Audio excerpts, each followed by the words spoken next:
तो ये है सेया, एक टॉप लेवल का ओवरपावर्ड हीरो जिसे गॉडेस के जरिए डिवाइन रियल में समन कर लिया जाता है ह्यूमन वर्ल्ड के जानलेवा और सबसे ताकतवर दुश्मन डीमन लॉर्ड को हराने के लिए, जिसने 70% से भी ज्यादा वर्ल्ड पे ऑलरेडी अपना कब्जा कर रखा था। अब वैसे तो इस वर्ल्ड में समन होने के बाद सेया के स्टैट्स ऑलरेडी मैक्स लेवल के थे, लेकिन सबसे बड़ी दिक्कत ये थी कि वो अपने हर बैटल से पहले बार बार खुद को तैयार करने निकल जाता है, जिस वजह से सारे गॉड्स परेशान होते हैं कि पता नहीं इंसानों को बचा पाएगा भी या नहीं।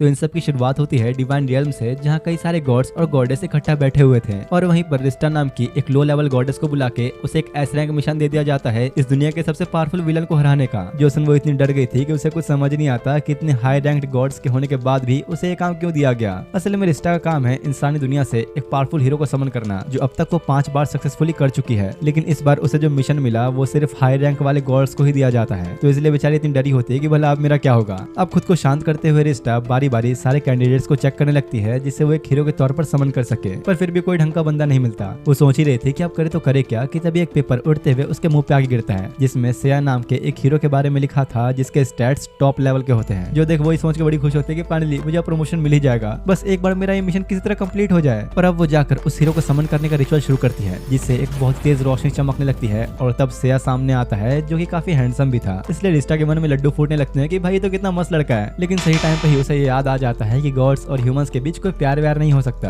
तो अब अपना अच्छा सा इंप्रेशन जमाते हुए रिस्टा उसे समझाने लगती है कि तुम्हें इस वर्ल्ड में समन किया गया है इस दुनिया को एक विलन से बचाने के लिए, जिसके सामने अच्छे अच्छे हीरोज भी नहीं टिक पाए। और चिंता मत करो, अगर तुम यहाँ मारे भी जाते हो तो वापस अपने वर्ल्ड में पहुंच जाओगे। रिस्ता सेया को स्टैट्स विंडो ओपन करते हुए दिखाती है कि अब तक जितने भी हीरोज इस वर्ल्ड में समन हुए हैं उन सब में सेया के स्टैट्स अब तक के सबसे हाईएस्ट हैं। इसलिए रिस्ता के हिसाब से वो एक परफेक्ट हीरो है इस दुनिया को बचाने के लिए। ये सब जानने के बाद भी सेया को फिर भी कोई इंटरेस्ट नहीं आता और उल्टा उसी की बेइज्जती करने लगता है कि तुम तो एक गॉडेस हो, तुम खुद क्यों नहीं इस दुनिया को बचा लेती। उसका सवाल तो अच्छा था, लेकिन यहाँ डिवाइन रियल्म के रूल के हिसाब से कोई भी गॉड खुद जाकर किसी विलन से नहीं लड़ सकता। इंसानों की प्रॉब्लम्स उन्हें खुद सुलझानी होती है, लेकिन सेया को अब भी कोई इंटरेस्ट नहीं आता और वो इन सब बातों पे ध्यान नहीं देता। तो गुस्से में अब रिस्ता उस वर्ल्ड में जाने का पोर्टल ओपन करते हुए कहते हैं कि लो तुम चल के खुद अपनी आंखों से असलियत देख लो, लेकिन सेया साफ मना करते हुए कहता है कि नहीं, मैं ऐसे किसी खतरनाक वर्ल्ड में बिना किसी हथियार और तैयारी के नहीं जाने वाला। रिस्ता उसे मनाने की कोशिश करती है कि देखो मैं तुम्हारी हेल्प के लिए तो वहाँ होंगी ना, तो टेंशन मत लो, चलो मेरे साथ। तो सेया गुस्से में कहता है कि तुम जैसी लो लेवल गॉडेस मुझे क्या ही बचा पाएगी। अगर मेरा सामना सच में ऐसे खतरनाक विलन से होने वाला है तो पहले मुझे खुद को तैयार करना होगा। सेया अब अपनी शर्ट उतार लेता है, जो देख रिस्टा के मन में लड्डू फूटने लगे कि भाई कहीं मेरे साथ कुछ करने तो नहीं वाला। लेकिन तभी अचानक वो पुशअप्स करना शुरू हो गया, क्योंकि पहले उसे अपनी ट्रेनिंग कंप्लीट करनी थी। जो देख रिस्टा को याद आता है कि उस पेपर में सेया के बारे में ये भी लिखा था कि उसे सोचने की बीमारी है, वो हर एक चीज के बारे में कुछ ज्यादा ही गहराई से सोचता है। तो अब इसका सोल्यूशन निकालने के लिए रिस्टा एक दूसरी गॉडेस आर्या के पास आके उसे सब बताते हुए कहते हैं कि मुझे कुछ समझ नहीं आ रहा कि अब मैं करूँ तो करूँ क्या। वो पता नहीं कब तक ऐसे ट्रेनिंग करता रहेगा,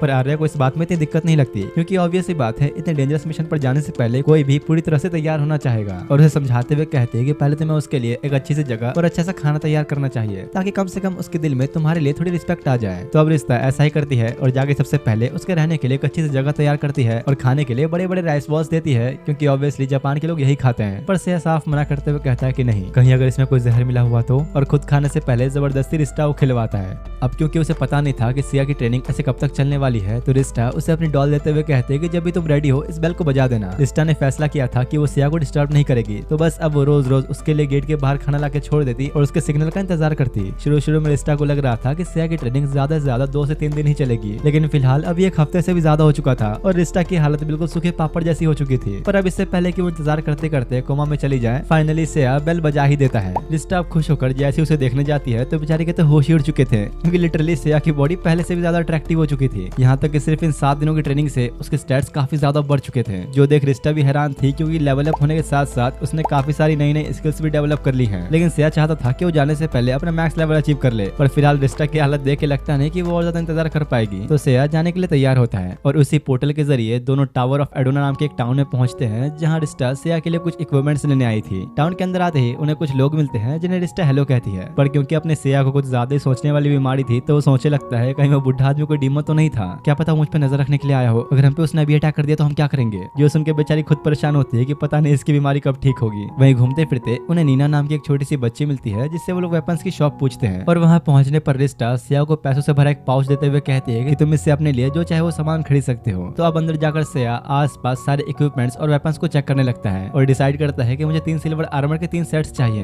पहला पहनने के लिए, दूसरा बैकअप के लिए और तीसरा बैकअप के भी बैकअप के लिए। लेकिन ये सारा सामान बेचारी रिस्टा के बजट से बाहर जा चुका चुका था तो सिया को बस आर्मर का एक ही सेट दिलाती है जो कि कुछ खास भी नहीं दिख रहा होता। सिया अब दोबारा उससे पैसे लेकर एक दूसरी शॉप में चला जाता है ढेर सारे स्मोक बॉम्ब्स और हर्ब्स लेने के लिए, और आके रिस्टा को समझाता है कि देखो हमें नहीं पता हम किसका सामना करने वाले हैं, तो पहले से रेडी रहना होगा। रिस्टा उसे समझाने की कोशिश करती है कि भाई तू इतना टेंशन क्यों ले रहा है, अभी थोड़ी ना कोई ड्यूमन तुम्हें मारने आ जाएगा। तभी वो छोटी सी बच्ची नीना भी वहाँ पर आती है जिसे वो लोग थोड़ी देर पहले मिले थे, और सिया को बताते हैं कि यहाँ सिर्फ स्लैम्स ही रहते हैं, कोई मॉन्स्टर नहीं, और लकी चार्म के तौर पर सिया को एक फ्लावर देती है क्योंकि वो काफी डर रहा था। सिया अब पूरी तरह रेडी होता है और आगे बढ़ते हुए वो लोग टाउन से बाहर निकलते ही हैं कि उन्हें एक छोटा स्लाइम दिखता है। अब वैसे तो ये स्लाइम इतना कमजोर था कि इसे एक बच्चा भी हरा सकता है, पर सिया इसे लेकर कुछ ज्यादा ही सीरियस था और लिटरली अपना सबसे खतरनाक मूव यूज करते हुए उस स्लाइम की चटनी बना देता है, जिसके असर से वहाँ एक बड़ा सा गड्ढा भी बन गया था। लेकिन भाई वो तो इतने में भी नहीं रुकता, सिया एक के बाद एक ढेर सारे ब्लास्ट करता है ताकि वो स्लाइम किसी तरफ बचना गया हो। लिटरली उसने उस स्लाइम के आने वाली 7 पुश्तों को मिटा दिया था।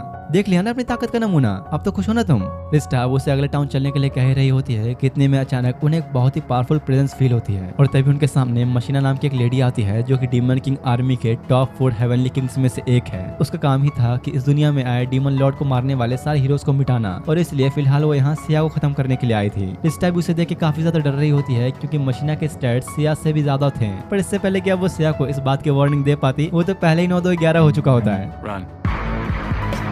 क्या हुआ, अब क्यों भाग रहे हो, इतनी ट्रेनिंग किया ना तुमने, लड़ो ना अब। मशीना भी अब एकदम से ही उनके पीछे पड़ जाती है, जो देख सिया उसके अटैक से बचने के लिए आसपास ढेर सारे स्मोक बॉम्ब से धुआं ही धुआं कर देता है और जल्दी से रिस्टा से पोर्टल ओपन करवाते हुए वापस डिवाइन रियल में आ जाता है।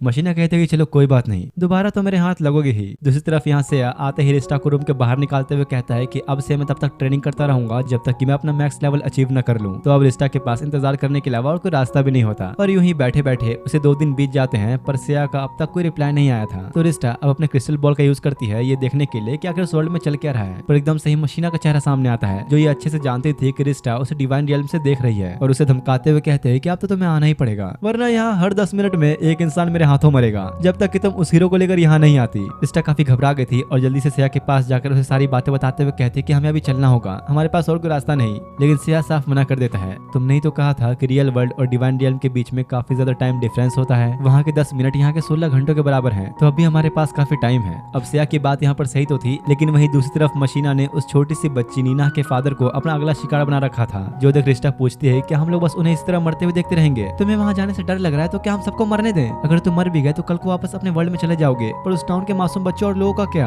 तुम्हें इसकी कोई परवाह नहीं। लेकिन सिया बिना कोई जवाब दिए बस अपने पुशअप्स करता रहता है, जो देख रिस्टा कहते हैं कि शायद मुझसे ही गलती हो गई, मैंने एक डरपोक से मदद की उम्मीद लगाई। रिस्टा जा ही रही होती है कि तभी पीछे से सिया तैयार खड़ा हो जाता है और बताता है कि मेरे पास भी करने की अपनी एक वजह है, अगर मैं हारा तो पूरा टाउन तबाह हो जाएगा, यहाँ तक कि हो सकता है कि उस दुनिया का हर एक इंसान मारा जाए। शायद तुम अब तक की बात समझ नहीं पाए कि इस लड़ाई के लिए मेरा तैयार होना कितना जरूरी है। रिस्टा अब जैसे सिया की तरफ देखते हुए उसका लेवल चेक करती है तो लिटरली बस 2 दिन की ट्रेनिंग के अंदर ही उसके स्टैट्स आसमान छू चुके थे। रिस्टा एक्साइटेड होकर पोर्टल खोलने वाले थे कि सिया उसे गुस्सा देकर मारता कि पागल हो क्या, अगर हम अभी वहां गए तो वो उसी वक्त उन्हें मार देगी, थोड़ा इंतजार करो। वहीं दूसरी तरफ टाउन में मशीना को 10 मिनट कुछ ज्यादा ही लंबे लग रहे थे, तो वो सोचती है कि चलो छोड़ो इन्हें 5 मिनट में ही निपटा दिया जाए, और जैसे ही उन्हें मारने के लिए अपनी स्वॉर्ड उठाती है कि सिया दूर से ही एक स्ट्राइक करता है जो मशीना ने भी काफी आसानी से डॉज कर लिया था, और सिया का मजाक उड़ाने लगती है कि यार कुछ तो दम दिखाओ, एक हीरो होकर इतना कमजोर अटैक। मौका देखकर नीना और उसके फादर चले जाते हैं, और मशीना सिया के स्टैट्स देखकर हैरान होती है कि इतनी जल्दी इसका लेवल इतना कैसे इंक्रीज हो गया, और अगले ही पल मशीना अपने बॉडी का साइज बढ़ाकर खुद को ट्रांसफॉर्म करके सिया पर अटैक्स करना शुरू हो जाती है, जिसे वो बस अभी ब्लॉक करने पर ध्यान दे रहा था। मशीना को यह देख यकीन नहीं होता कि सिया उसकी इस स्पीड को ही मैच कर पा रहा है, और कहती है कि शायद अब मेरे सीरियस होने का वक्त आ गया है। रिस्टा खतरे को समझ गई थी और जल्दी से सिया को वार्न करती है कि उससे बच के रहो, वो जरूर कुछ करेगी, और बस उसके इतना बोलते ही मशीना अपनी स्वॉर्ड से खुद को ही मार लेती है। उसके पेट से अब धीरे धीरे कोई चीज बाहर आने लगती है, जो देख रिस्टा पूरी तरह डर गई होती है क्योंकि असल में यही उसका ट्रू फॉर्म था, एक जायंट मॉन्स्टर, और तो और अब उसके स्टैट्स भी सिया से ज्यादा हो चुके थे। तभी मशीना कहते हैं क्या तुमने कभी सोचा है अपनी लिमिट से भी ज्यादा पावर हासिल कर लेना कैसा होता है, और वो एकदम से सिया के ऊपर कूद पड़ती है जिससे आसपास काफी सारी धूल फैल चुकी थी। रिस्टा डर के मारे रोने लगती है कि पता नहीं क्यों मैंने सिया को इस मुसीबत में डाला, लेकिन जब धूल उड़ती है तो वो देख के बुरी तरह हैरान हो गई कि उसने ये अटैक ब्लॉक कर लिया, जिसका सिर्फ एक ही मतलब था कि सिया के स्टैट्स इस वक्त मशीना से भी ज्यादा हैं। रिस्टा अब उसके स्टैट्स देखने की कोशिश करती है तो उस पर पहले से ही सिया ने अपना एक लॉक लगा रखा था, तो रिस्टा अब काफी हाई लेवल का मैजिक यूज करते हुए उसके लॉक तोड़कर स्टैट्स देखती है तो उसके तो आंख ही बाहर आ गई थी, क्योंकि सिया के स्टैट्स इस वक्त पिछली बार से भी 10 गुना ज्यादा बढ़ चुके हैं। और तब उसे बात समझ में आती है कि जब सिया इस वर्ल्ड में आया तब से ही उसके पास काफी हाई हाई लेवल के स्टैट्स थे। वो पहले इतना ट्रेनिंग कर चुका था कि चाहता तो पिछली बार ही मशीना को हरा सकता था, पर उसने फिर भी रिस्टा से अपने सारे स्टैट्स छुपाया ताकि अपना लेवल और इंक्रीज कर सके। रिस्टा सब सोच रही थी कितने मशीना हवा में उड़कर अपना अगला अटैक तैयार करने लगती है कि तभी प्लग झपकती सेया ठीक उसके बगल में खड़ा होता है, जो देख लिटरली उसके पसीने छूट जाते हैं। पर शायद अब उसके हार मानने के लिए काफी देर हो चुकी थी। सेया अपनी फ्लेमिंग स्वॉर्ड का यूज करता है और इससे पहले कि मशीना वहां से हिल भी पाती, बस 1 सेकंड के अंदर ही वो उसकी पूरी बॉडी के टुकड़े टुकड़े कर डालता है।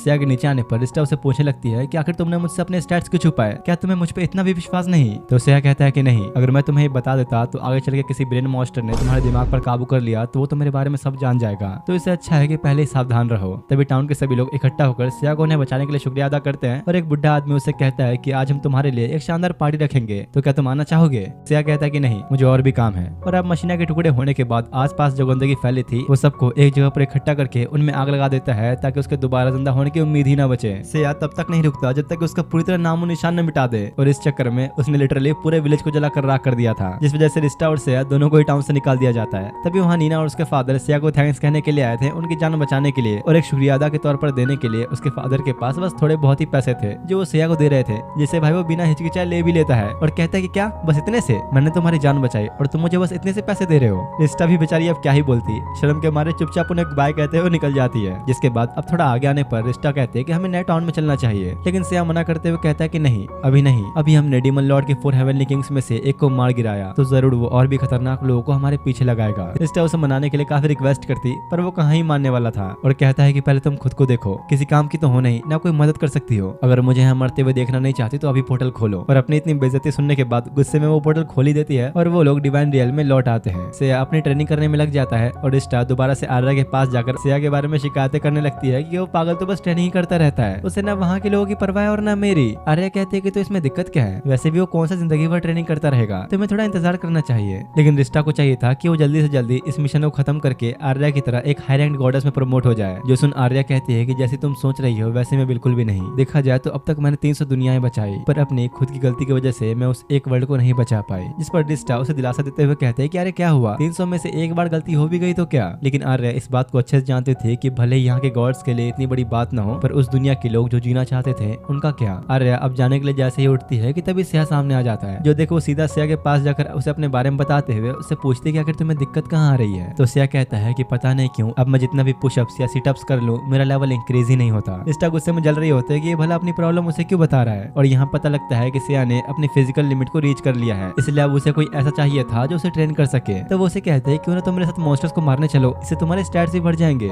लेकिन सेया साफ मना कर देता है क्योंकि उसे कोई सीधा सा और सेफ तरीका चाहिए था। आर्या कहती है कि अगर तुम्हें ये नहीं करना तो क्यों ना तुम यहाँ के गॉड्स के साथ ट्रेनिंग करो। जो सुन रिस्टा उसे कोने में लाके पूछते कि तुम्हें पता तो है ना हम गॉड्स ह्यूमंस को ट्रेन नहीं कर सकते, और वैसे भी यहाँ किसी के पास कॉम्बैट एबिलिटी थोड़ी है। लेकिन आर्या के पास इसका भी एक रास्ता था, वो एक ऐसे गॉड को जानती थी जो ये कर सकता है। तो अब वो दोनों को लेकर सेर्सियस के पास आती है जो कि है गॉड ऑफ स्वॉर्ड। आर्या उसे सारी प्रॉब्लम बताते हुए सेया की ट्रेनिंग के लिए हेल्प मांगती है। तो अब भला वो एक हाई रैंक्ड गॉडेस को कैसे मना करता? देख बच्चे, मेरी ट्रेनिंग किसी अरे गहरे के लिए नहीं, तो सोच समझ के ही आगे बढ़ना। पर अपना सेया तो भाई पूरे जोश में था और बकवास बातों में टाइम वेस्ट न करते हुए सीधा अपनी ट्रेनिंग स्टार्ट करवाता है, जहाँ सेर्सियस का हर एक अटैक सेया ढंग से समझते हुए ब्लॉक कर रहा था, जो देख उसे भी यकीन हो जाता है कि इस बंदे में दम तो है। और अब उन लोगों की ट्रेनिंग का पहला दिन खत्म होने पर रिस्टा डाइनिंग हॉल में आकर सेर्सियस से मिलकर सेया की परफॉर्मेंस के बारे में उसे पूछती है। तो वो बड़ा खुश होते हुए बताता है कि हाँ, ये इंसान बाकी हीरोज जैसा नहीं है, हर चीज को बहुत जल्दी सीख रहा है, लेकिन अब भी वो गॉड्स की स्किल मैच नहीं कर सकता। इसके बाद अब दूसरे दिन रिस्टा फिर से सेर्सियस से मिलने आती है, तो उसका मूड इस बार बिल्कुल ही उल्टा होता है। वो इस बात से परेशान था कि सेया कुछ ज्यादा ही जल्दी सीख रहा है, शायद उसने सेर्सियस को ऑलरेडी सरपास कर लिया है, जो जानकर रिस्टा कुछ ज्यादा हैरान नहीं होती। इसके बाद अब जब वो दोबारा तीसरे दिन उससे मिलने आती है तो आज वो बेचारा परेशान होकर डाइनिंग हॉल के कोने में बैठा होता है। रिस्टा पूछने की कोशिश तो करती है पर वो बिना कोई जवाब दिए चुपचाप निकल जाता है। और अब चौथे दिन पर रिस्टा सोचती है कि सेर्सियस कुछ ज्यादा परेशान दिख रहा है, अगर मुझे ढंग से उसे सेया के बारे में पूछना है तो शायद मुझे उसके लिए कुछ अच्छा सा खाना ले जाना चाहिए। रिस्टा अब खाना लेने के लिए बाहर आती है कि सेर्सियस एक बोर्ड के पीछे छुपकर बैठा होता है। पूछने पर सेर्सियस बताता है कि तुम्हारा तो वो हीरो बिल्कुल पागल ही हो चुका है, मुझे सब कुछ सिखा देने के बाद भी वो जबरदस्ती मेरे पीछे पड़ा है उसे और ज्यादा ट्रेनिंग देने के लिए, उसकी वजह से तो मैं इतने दिनों से सो भी नहीं पाया। बेचारा रोते हुए सब बता ही रहा होता है कि इतने में सामने से आ जाता है, तो मुझसे छुपने की कोशिश कर रहे थे ना, मुझे अपना लेवल और इंक्रीज करना है, मेरी हेल्प करो। जो सुन बेचारा सेर्सियस डर के मारे अपनी स्वॉर्ड ही फेंक देता है ताकि ट्रेनिंग से बच सके, लेकिन सेया फिर भी जाने नहीं देता।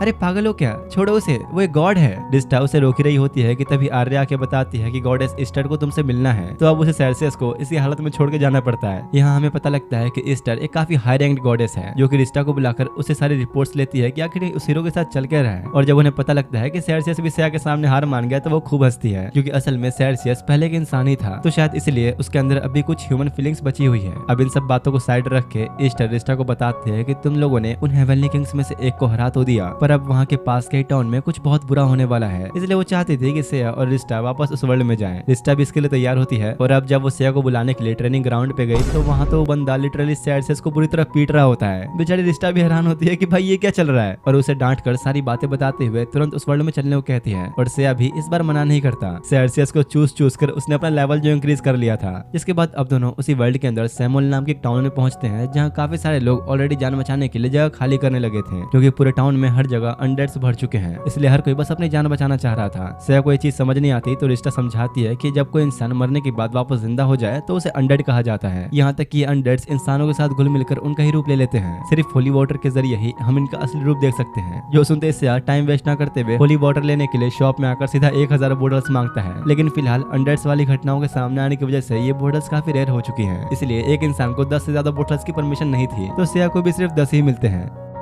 वो लोग अब एक चर्च में आते हैं, जहाँ उनकी मुलाकात लुलू और मैश नाम के इन छोटे बच्चों से होती है, जिनके पास ड्रैगन ब्लड है, इसलिए उन दोनों को सिया के टीममेट्स के तौर पर चुना गया था। चर्च का प्रीस्ट उन्हें अपने बारे में बता ही रहा होता है कि तभी सिया उसके ऊपर होली वाटर गिरा देता है। रिस्टा गुस्सा करती है कि तुमने क्या किया, लेकिन अगले ही पल उस प्रीस्ट का रूप पूरी तरह से बदलने लगता है, और किसी को भी इस बात का अंदाजा नहीं था कि प्रीस्ट खुद एक अनडेड है, जिसने खुद को अब तक काफी अच्छी तरीके से छुपा रखा था। लुलू और मैश उसे लड़ने का सोचते ही है कि सिया कहता है कि नहीं, मैंने पहले ही इसका खेल खत्म कर दिया, और लिटरली बिना अपने स्वॉर्ड का यूज किए सिया उसे टुकड़ों में बदल देता है। सिया के पूछने पर उसे पता लगता है कि इस अनडेड को डीमन लॉर्ड के 4 हेवनली किंग्स में से एक बेथ मैगला ने भेजा था सिया को खत्म करने के लिए, और कल सुबह होते ही 10,000 अनडेड सोल्जर्स टाउन में अटैक करने के लिए आएंगे। सिया के लिए बस इतनी जानकारी काफी थी, और उसे खत्म करने के लिए फ्लेमिंग इन्फर्नो का इस्तेमाल करता है, जो देख रिस्टा सबको जल्दी से लेकर बाहर निकल गई। उसके बस एक ही अटैक से अगले ही पल पूरा चर्च बर्बाद हो चुका था। जो देख मैच सिया से काफी इंप्रेस होकर उससे हाथ मिलाने के लिए आगे बढ़ता है, लेकिन इस वक्त उसे किसी पे भी यकीन नहीं था, तो उन दोनों पे भी होली वाटर डाल के टेस्ट करता है कि ये इंसान है भी या नहीं।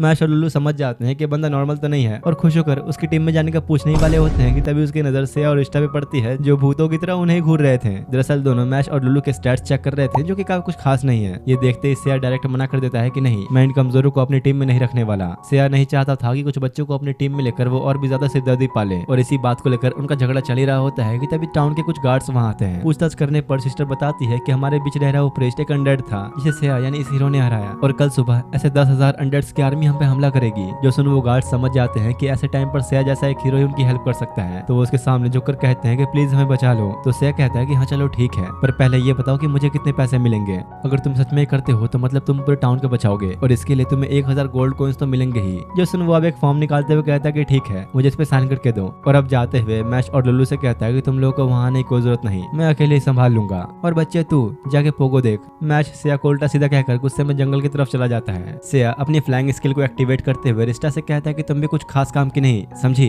और ये कहते हुए निकल जाता है। अब वैसे तो यहाँ रिस्टा के पास कोई फ्लाइंग स्किल नहीं थी, पर सिया के इतने सारे ताने सुन के गुस्से में अपनी फुल मैजिक पावर से उस स्किल को अनलॉक कर लेती है, लेकिन फिर भी सिया की स्पीड इतनी ज्यादा थी कि रिस्टा बराबरी कर ही नहीं पाती, और थक के सांस ले ही रही होती है। कितने में सिया उसे लेने के लिए वापस आता है। रिस्टा को पहले तो ये माहौल बड़ा रोमांटिक लगता है, लेकिन जैसे ही सिया ने अपनी स्पीड बढ़ाई, उसे पहली बार मौत को झुकर वापस आने की फीलिंग पता लगती है। कुछ देर बाद दोनों एक बड़े से जंगल के ठीक ऊपर पहुंचते हैं, जहाँ से सारे अनडेड्स टाउन की तरफ ही आ रहे थे। उनकी स्पीड देख के लग रहा था कि शायद वो कल सुबह से पहले टाउन में पहुंच जाएंगे, तो इसलिए सिया डिसाइड करता है कि वो अपने एटॉमिक बॉम्ब का यूज करेगा इन सबको एक बार में निपटाने के लिए। और अब स्पेल कास्ट करते हुए सिया एक छोटा सा मीटर रेडी करता है, और लिटरली भाई बस इस एक वार से उन 10 के 10,000 अनडेड्स का नामो निशान मिट जाता है। रिस्टा को भी ये देख अपनी आंखों पर यकीन नहीं हो रहा होता। सिया अब ऐसे लेवल पर पहुंच चुका था कि उसे कभी किसी टीममेट की जरूरत तो नहीं पड़ने वाली। रिस्टा इस खतरनाक मंजर को देख ही रही होती है कि तभी सिया बताता है कि इस अटैक को करने की वजह से मेरा काफी ज्यादा माना खत्म हो चुका है, तो मैं अब तुम्हें वापस नहीं ले जा सकता। जो देख अब रिस्टा उसकी हेल्प करती है टाउन की तरफ ले जाने में। जिसके बाद अगली सुबह जब वो लोग टाउन में रुके होते हैं, तो लुलू काफी घबराते हुए रिस्टा के पास आकर उसे बताती है कि मैश जब बुरा मान के उनके पास से गया था, तब से अब तक वापस नहीं आया, पता नहीं वो अब तक कहाँ है, क्या आप मेरी हेल्प कर सकते हो उसे ढूंढने में। तो रिस्टा अब सिया को ये बताने जाती है, लेकिन उसे वहाँ ये देखने मिलता है कि उसने लिटरली अपनी पावर से एक स्वॉर्ड बनाकर तैयार कर दी। सिया बताता है कि रिस्टा के जो टूटे हुए बाल हर जगह कमरे में फैले हुए थे, उसी का यूज करके उसने स्वॉर्ड बना दिया। अब इससे पहले कि रिस्टा इस पर कुछ रिएक्शन देती, वहाँ की लैंडलॉर्ड एक बड़ा सा कुछ सामान लेकर आती है जो कि किसी ने सिया के लिए डिलीवर किया है, लेकिन वो कहता है कि नहीं, मैं कैसे मान लूं, इसमें कोई बॉम्ब हुआ तो। वो डर रहा था तो रिस्टा अब खुद उस पार्सल को खोलती है जिसमें से एक बड़ा सा मिरर निकलता है। शुरू में तो सबको लगा कि शायद कोई नॉर्मल सा मिरर है, लेकिन अचानक ही सबको उसके अंदर किसी की इमेज दिखती है जो कि और कोई नहीं बल्कि मैश था। और इस वक्त वो डीमन लॉर्ड के 4 हेवनली किंग्स में से एक मैगला कब्जे में है, जो अब सामने आते हुए उन सभी से कहता है कि मेरे सारे अंडर्स मारे गए सिर्फ उस फालतू से हीरो की वजह से, लेकिन चलो कोई नहीं, अब तुम्हारी एक कीमती चीज मेरे पास है। अगर उस हीरो ने अभी झुककर मेरे सामने हार नहीं मानी तो ये बच्चा मारा जाएगा। तभी मैश से ऐसे कहता है कि मैंने सुना है कि तुमने अकेले ही 10,000 अंडर्स को मार गिराया, अगर ये सच है तो मेरे लिए इतना ही काफी है, प्लीज यहाँ मत आना। लेकिन अगले ही पल अचानक सिया मिरर के बाहर से ही अपनी स्वॉर्ड का यूज करते हुए मैगला के हाथ काट डालता है। सिया पहले से जानता था कि मशीना की तरह ही बाकी के किंग्स भी यही चाल चलने की कोशिश करेंगे, इसलिए वो इस बार पहले से रेडी था और अब बस मैगला का एक हाथ काटते ही रिस्टा को लेकर डिवाइन रियल में वापस आ जाता है। सिया का अंदाजा था कि लगभग अगले 10 सेकंड्स में मैगला मैश को मार देगा, जो कि होते हैं डिवाइन रियल के 15 मिनट के बराबर। तो सिया अब टाइम वेस्ट न करते हुए डायरेक्ट अब सबसे हाई रैंक्ड गॉडेस ईस्टर के पास आ जाता है उनसे मैश की लोकेशन पूछने के लिए। अब वैसे तो गॉड्स का इस तरह ह्यूमंस की हेल्प करना रूल्स के खिलाफ था, पर फिर भी वो उसकी हेल्प करते हुए मैश की लोकेशन बता ही देती है जहाँ भी मैगला उसके साथ ही था। तो सिया अब रिस्टा से सीधा उस जगह पे पोर्टल ओपन करवाता है। उसका प्लान था कि वो पहले जाकर मैगला पर वार करके मैश को उससे दूर करेगा और मौका देखते ही रिस्टा मैश को जल्दी से हील करेगी। वो लोग अब ठीक ऐसा ही करते हैं और रिस्टा मैश को हील करने में लगी थी कि तभी मैगला डार्क फर्स नाम के एक बड़े से ब्लैक स्प्लिट को समन करता है। रिस्टा अब उसके स्टैट्स चेक करती है, जो देखो बहुत डर गई थी क्योंकि उस मॉन्स्टर को किसी भी तरह हराया नहीं जा सकता। उसका डिफेंस इतना पावरफुल था कि आइस मैजिक के अलावा उस पर कुछ भी असर नहीं करेगा। असल में मशीना और सिया का मैच देखकर मैगला इस बात को जान चुका था कि सिया एक फायर टाइप यूजर है और उसी हिसाब से उसने डार्क फर्स को तैयार किया है। वो बड़ा खुश होता है कि अब तो इस हीरो की जीतने की कोई उम्मीद ही नहीं बची, लेकिन अपने सिया को तो जैसे वह को फर्क ही नहीं पड़ता और एक जोरदार पंच देके मारता है। उसने पहले खुद को ट्रेन कर लिया था कि कोई भी उसकी इन कमजोरियों का फायदा न उठा पाए और अगले ही पल सिया डार्क फर्स के खतरनाक पंच को ब्लॉक करने के साथ साथ उसे वहीं खड़े खड़े बर्फ में जमा देता है। मैगला की बुरी तरह फट जाती है कि इसने आइस मैजिक कैसे यूज कर लिया। तो सिया बताता है कि दरअसल मैंने रिस्टा के बालों का यूज करके इस ब्रेसलेट को तैयार किया था, जिससे मैं हर बारी एक आइस मैजिक का अटैक कर सकता हूँ और मेरे पास ऐसे 10-20 और हैं। जिसके बाद अपने फ्लेमिंग सोर्ड का यूज करते हुए सिया उस मॉन्स्टर का नामो निशान मिटा देता है। मैगला के पास चलने को और कोई चालें नहीं बची थी, तो रिस्टा समझ जाती है कि यहाँ पे अब क्या होने वाला है और जल्दी से मैच को लेकर बाहर निकल जाती है। मेरा मुंह से निकल गई, मेरी जबान टूट गई यार।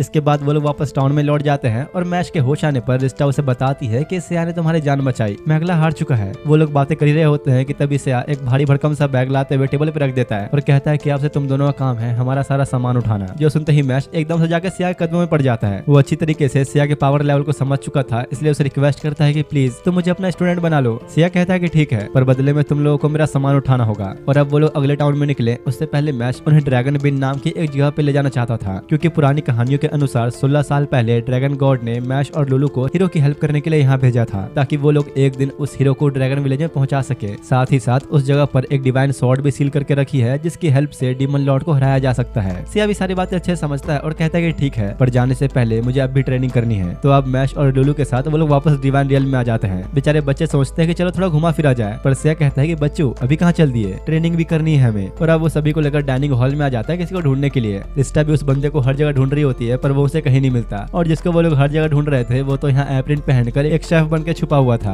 सिया से इतनी बुरी तरह पिटने के बाद सेल्सियस ने तलवारबाजी छोड़ दी, पर सिया को फिर भी घंटा फर्क नहीं पड़ता और उसे धमकाते हुए कहता है कि तुम वापस हमें ट्रेनिंग देने चल रहे हो या नहीं। जो देख बेचारे की बुरी तरह फट जाते कि भाई अब तो मेरा पीछा छोड़ दे, प्लीज मुझे माफ कर दे। पर जैसे सिया उसे बताता है कि तुम्हें मुझे नहीं मैश को ट्रेनिंग देनी है, तो बड़ा खुश होता है, क्योंकि मैश के स्टैट्स सेल्सियस से बहुत ज्यादा कम थे और जोर जोर से हंसते हुए कहता है कि आ बच्चे अब मैं ट्रेन करता हूँ तुझे। फाइनली बेचारे को कोई ढंग का स्टूडेंट मिल ही गया। अब इसके बाद रिस्टा लुलू को लेकर फायर गॉडेस हियाका के पास आती है ताकि वो उसे मैजिक सिखा सके। हियाका भी तैयार होती है उसे सिखाने के लिए कि अगर इससे एक दुनिया बच सकती है तो वो ये जरूर करेगी। तो अब दोनों को अपने अपने टीचर्स के पास पहुंचाने के बाद सिया कहता है कि फिलहाल मुझे भी अपने लिए कोई ट्रेनर चाहिए, पर लगता नहीं कि शायद अब मेरे लायक कोई है भी। वो लोग इस बारे में बात करते हुए जा ही रहे थे कि तभी Rizta goddess of destruction Valkyrie से टकरा जाती है, जिसकी हरकतें मुझे कुछ ठीक नहीं लग रही। वेलकरी बहुत ही घमंडी और गुस्से वाली गॉडेस थी, तो इसलिए रिस्टा से कहते कि मेरे पास अभी टाइम नहीं है, नहीं तो मैं तुझे दिखा देती कि मुझसे टकराने का अंजाम क्या होता है। उसके जाने के बाद सिया कहता है कि मुझे उसमें से बहुत ही खतरनाक पावर फील हो रही है और रिस्टा से पूछने पर उसे पता लगता है कि वेलकरी पूरे डिवाइन रियल्म की सबसे पावरफुल गॉडेस है। सिया को ये पता लगता ही डायरेक्ट उसे जाके खुद को ट्रेनिंग देने के लिए पूछ लेता है। जो सुन वो तो गुस्से में पागल ही हो गई कि तुझ जैसे नीच इंसान की हिम्मत कैसे हुई मुझसे ऐसे बात भी करने की। वो तो लिटरली सिया को उसी वक्त जान से मारने ही वाली थी कि इतने में आर्या सामने आ जाती है, जो सिया के लिए वेलकरी से खुद माफी मांगती है। और क्योंकि आर्या भी एक हाई रैंक रिस्पेक्टेड गॉडेस थी, तो वेलकरी भी बात को ज्यादा बढ़ाए बिना चली जाती है। सिया को चाहिए था कि कोई उसे ट्रेन करे, तो आर्या कहती है कि चलो ठीक है मेरे साथ आओ। और वो उन्हें गॉडेस ऑफ वॉर एडेनिला से मिलाने लाती है, जिसकी शक्ल बिल्कुल एक भूतनी जैसी थी। आर्या पूछते हैं क्या तुम इस ह्यूमन को ट्रेनिंग में हेल्प कर सकती हो, तो एडेनिला कहते हैं कि हाँ क्यों नहीं, और एकदम से पलक झपकते सिया के पीछे आ जाती है। उसके पास सिया को सिखाने के लिए सिर्फ यही एकलौता मूव है जो इतना तेज है कि कभी भी कोई उसकी स्पीड मैच नहीं कर सकता। ये सिया को भी काफी पसंद आया होता है और उसे सीखने के लिए वो रेडी था। अब धीरे धीरे उन सबकी ट्रेनिंग का पहला दिन शुरू होता है, जहाँ मैश और लुलू की ट्रेनिंग काफी अच्छी चल रही थी। पर जब वहीं रिस्टा सिया की ट्रेनिंग देखने गई तो उसे सिर्फ एडेनिला ही दिखती है। उसके पूछने पर एडेनिला कहती है कि हाँ, ये हीरो मैंने अब तक जितने भी देखे उस सब में काफी अजीब तो है, पर फिर भी मुझे काफी अच्छा लगा। देख के ऐसा लग रहा था कि एडेनिला सिया के साथ कुछ ज्यादा ही मजे कर रही है। जिसके बाद दूसरे दिन रिस्टा जब खाना लेकर जा ही रही थी तो सिया और मैश पहले से ही डाइनिंग हॉल में बैठे थे, जहाँ सिया उसे कुछ लाइफ चेंजिंग टिप्स दे रहा था और सारी बातें समझा के चला जाता है। रिस्टा पूछती है कि तो बताओ क्या सिखाया उसने। नहीं ज्यादा कुछ नहीं, बस उसने समझाया कि किसी भरोसा मत करना। सिया ने भाई बस अपने सोचने वाली बीमारी को मैश के अंदर पास ऑन कर दिया था। अब इसके बाद धीरे धीरे 3 दिन बीत जाते हैं तो रिस्टा मैश और लुलू की ट्रेनिंग खत्म होने पर उन्हें वापस लेने आई होती है। मैश के स्टैट्स तो काफी अच्छे लेवल पे इंक्रीज हो चुके थे, पर वहीं लुलू में कुछ ज्यादा इंप्रूवमेंट्स नहीं आई होती। हिया रिस्टा को साइड मिलाकर बताती है कि इस बच्ची के अंदर मैजिक यूज करने का कोई भी टैलेंट नहीं, तो हमारी कोशिश करनी बेकार है। रिस्टा अब उन दोनों को लेने के बाद सिया के पास आती है, जहाँ उसे अपनी आंखों पर यकीन नहीं हो रहा होता, क्योंकि एडेनिला पूरी तरह बदल चुकी थी। उसने सिया के साथ ट्रेनिंग करके बहुत सारे नई नई चीजें सीख ली थी और तो और वो अब उसे पसंद भी करने लगी है। इसलिए एडेनिला उसके लिए केक बनाकर लाई होती है और पूछती है क्या मैं तुम्हारे साथ तुम्हारे सफर पे चल सकती हूँ। इस पर सिया कहता है क्या बकवास है, ये सोच भी कैसे लिया है तुमने कि तुम जैसी बेकार गॉडेस को मैं अपनी टीम में रखूंगा। जो सुन बेचारी के सारे अरमानों में पानी फिर जाता है और सिया के रिजेक्शन से गुस्से में पागल होकर हर जगह तबाही मचाने लग जाती है। वो अब जाने लग रहा था कि रिश्ता कहते कि प्लीज पहले तुमने जो अब ये सब करवा दिया उसे तो ठीक करो, लेकिन अपने सिया को इससे घंटा फर्क नहीं पड़ता और मना करते हुए पोर्टल में एंटर कर जाता है। अब कुछ देर बाद जब वो सब लोग वापस उस वर्ल्ड में आ गए होते हैं तो अब वो मैश की बताई जगह ड्रैगन केव जाने वाले थे। लुलू रास्ते में चलते हुए ही अपने फायर मैजिक की प्रैक्टिस कर रही होती है तो सिया कहता है कि इसे रहने दो, तुम लोग बस अभी अपना सामान उठाने पे ध्यान दो, बाकी मैं संभाल लूंगा। लेकिन उसी वक्त अचानक ही सामने से काफी सारे मॉन्स्टर्स निकलने लगते हैं। अब वो तीनों इससे पहले ही कुछ सोच पाते एक आग में लिपटा हुआ बर्ड उन सभी को जलाने लग जाता है। सिया बताता है कि इसे मैंने अपने फायर मैजिक से बनाया है। इस बर्ड के अटैक का नाम है ऑटोमेटिक फिनिक्स, जो 30 लेवल से नीचे वाले मॉन्स्टर्स को इजीली खत्म कर सकता है। सिया की पावर्स लिटरली इतनी बढ़ चुकी थी कि लगता नहीं अब मैश और लुलू को अपनी स्किल्स दिखाने का मौका मिल पाएगा।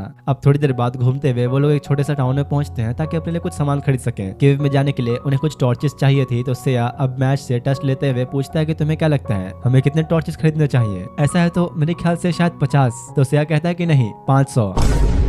हाँ, पैसे का तुम्हारे चाचा देंगे, 5 काफी है बस। अब अपनी जरूरत का सामान खरीदने के बाद वो लोग आगे बढ़ते हैं, जहाँ मैश और लुलू के हाथ अचानक ही चमकने लग गए, जिसका मतलब कि वो लोग ड्रैगन केव के बहुत नजदीक हैं। काफी देर तक चलने के बाद अब रात हो चुकी होती है, जहाँ वो लोग केव में भी आ जाते हैं। लेकिन एंटर करते ही सामने एक बड़ा सा दरवाजा था जिसे सिर्फ मैश और लुलू ही खोल सकते हैं। लेकिन सिया भी लाइक अब जाना कौन टाइम वेस्ट करे और लिटरली बस अपने को स्लैश मार कर उस दरवाजे को बीच से फाड़ देता है। मतलब क्या ही फायदा उन दोनों के साथ रहने का जब सारा काम अकेला वही कर रहा है। सबके अंदर जाने के साथ ही एक आवाज उन्हें कहती है कि तुमने यहाँ तक पहुंचने के लिए काफी मेहनत की है, इससे आगे तुम सबको ड्रैगन विलेज में जाने के लिए इस टेलीपोर्टेशन पोर्टल के बीच खड़ा होना होगा। पर सिया को इस चीज पे भी यकीन नहीं था, तो चेक करने के लिए पहले एक छोटी सी छिपकली को वहां रखता है, जो अब टेलीपोर्ट होने के बाद वापस वहीं आ गई होती है। मतलब यहाँ कोई ट्रैप नहीं था। तो अब पोर्टल पे सबके चढ़ते ही वो लोग टेलीपोर्ट होकर एक ठीक गुफा जैसी जगह में आ गए थे, जहाँ उनका वेलकम करने के लिए लुरागस नाम का एक इंसान खड़ा होता है, जिसका चेहरा बिल्कुल ड्रैगन जैसा था और वो उन्हें लेकर प्रिंसेस से मिलवाने ले जा रहा होता है, जहाँ रास्ते में विलेज के सभी लोग मैश और लुलू की तरफ ही देख रहे होते हैं। जिसके बाद अब वो सब लोग मदर ऑफ ड्रैगन्स लीबिया के पास पहुंचते हैं, जो मैश को अपने पास बुलाकर उसके अंदर ड्रैगन पावर्स को एक्टिवेट करती है, जिससे मैश के स्टैट्स भी काफी ज्यादा बढ़ जाते हैं। तो लुलू सोचती है कि शायद उसकी भी पावर्स एक्टिवेट की जाएंगी, लेकिन लीबिया ही उसे मना कर देती है कि नहीं, तुम्हें ऐसी कोई जरूरत नहीं, तुम्हारे पास इससे भी ज्यादा जरूरी मिशन है। और तब उन्हें पता लगता है कि हीरो की वो लेजेंडरी स्वॉर्ड जिसे लेने के लिए वो यहाँ आए थे, वो लुलू के सैक्रिफाइस देने पर ही तैयार होगी। सालों पहले ही ड्रैगन गॉड के द्वारा भविष्यवाणी हो चुकी थी कि लुलू जिसमें ड्रैगन ब्लड है वो अपना सैक्रिफाइस देगी, तभी हीरो की लेजेंडरी स्वॉर्ड सामने आएगी। मैश और रिस्टा इसके लिए साफ मना कर देते हैं, तो लीबिया उन्हें समझाती है कि शायद तुम्हें अंदाजा नहीं, लेकिन अभी 70% से भी ज्यादा दुनिया डीमन लॉर्ड के कब्जे में है। अगर ऐसा ही चलता रहा तो जल्द ही पूरी दुनिया पर डीमंस का राज होगा। डीमन लॉर्ड को हराना है तो हीरो के पास वो लेजेंडरी स्वॉर्ड होनी ही चाहिए। लीबिया उसे समझाती है कि देखो, जब तुम इस दुनिया को बचाओगी तो हर इंसान तुम्हारी इज्जत करेगा, भले ही उस टाइम तुम अपनी ह्यूमन फॉर्म में नहीं होगी, लेकिन फिर भी हमेशा हीरो के साथ ही रहोगी। और अब क्योंकि उन सबके पास एक यही लौता रास्ता बचा था, तो लुलू भी मानी जाती है। आज रात ही उसकी सैक्रिफाइसिंग सेरेमनी को परफॉर्म किया जाएगा, तब तक लुलू अपने दोस्तों के साथ आखिरी वक्त बिता सकती लगती है। जिसके बाद जब वो लोग बाहर आते हैं तो मैश उससे पूछता है कि क्या सच में तुम्हें करने के लिए तैयार हो, पर लुलू को जवाब नहीं दे पाती। वो हमेशा से हीरो की हेल्प करना तो चाहती थी, लेकिन उसे ये अंदाजा नहीं था कि इसके लिए उसे खुद को ही सेक्रीफाइस करना पड़ेगा। लेकिन सिया को तो जैसे इन सब बातों की कोई पड़ी ही नहीं थी और आराम से जाकर अपनी खरीदारी में लग जाता है। रिस्टा गुस्सा करती है कि आखिर तुम ऐसे टाइम पे सब कैसे कर सकते हो, क्या तुम्हें लुलू की कोई परवाह नहीं? तो सिया कहता है कि देखो मेरे पास कुछ कहने को नहीं, जो उसका काम है वो तो उसे करना ही पड़ेगा, मैं इसमें कुछ नहीं कर सकता। लुलू को काफी बुरा लगता है कि जिसके लिए वो सेक्रीफाइस करने वाली है उसे ही मेरी कोई परवाह नहीं, और रोते हुए चली जाती है।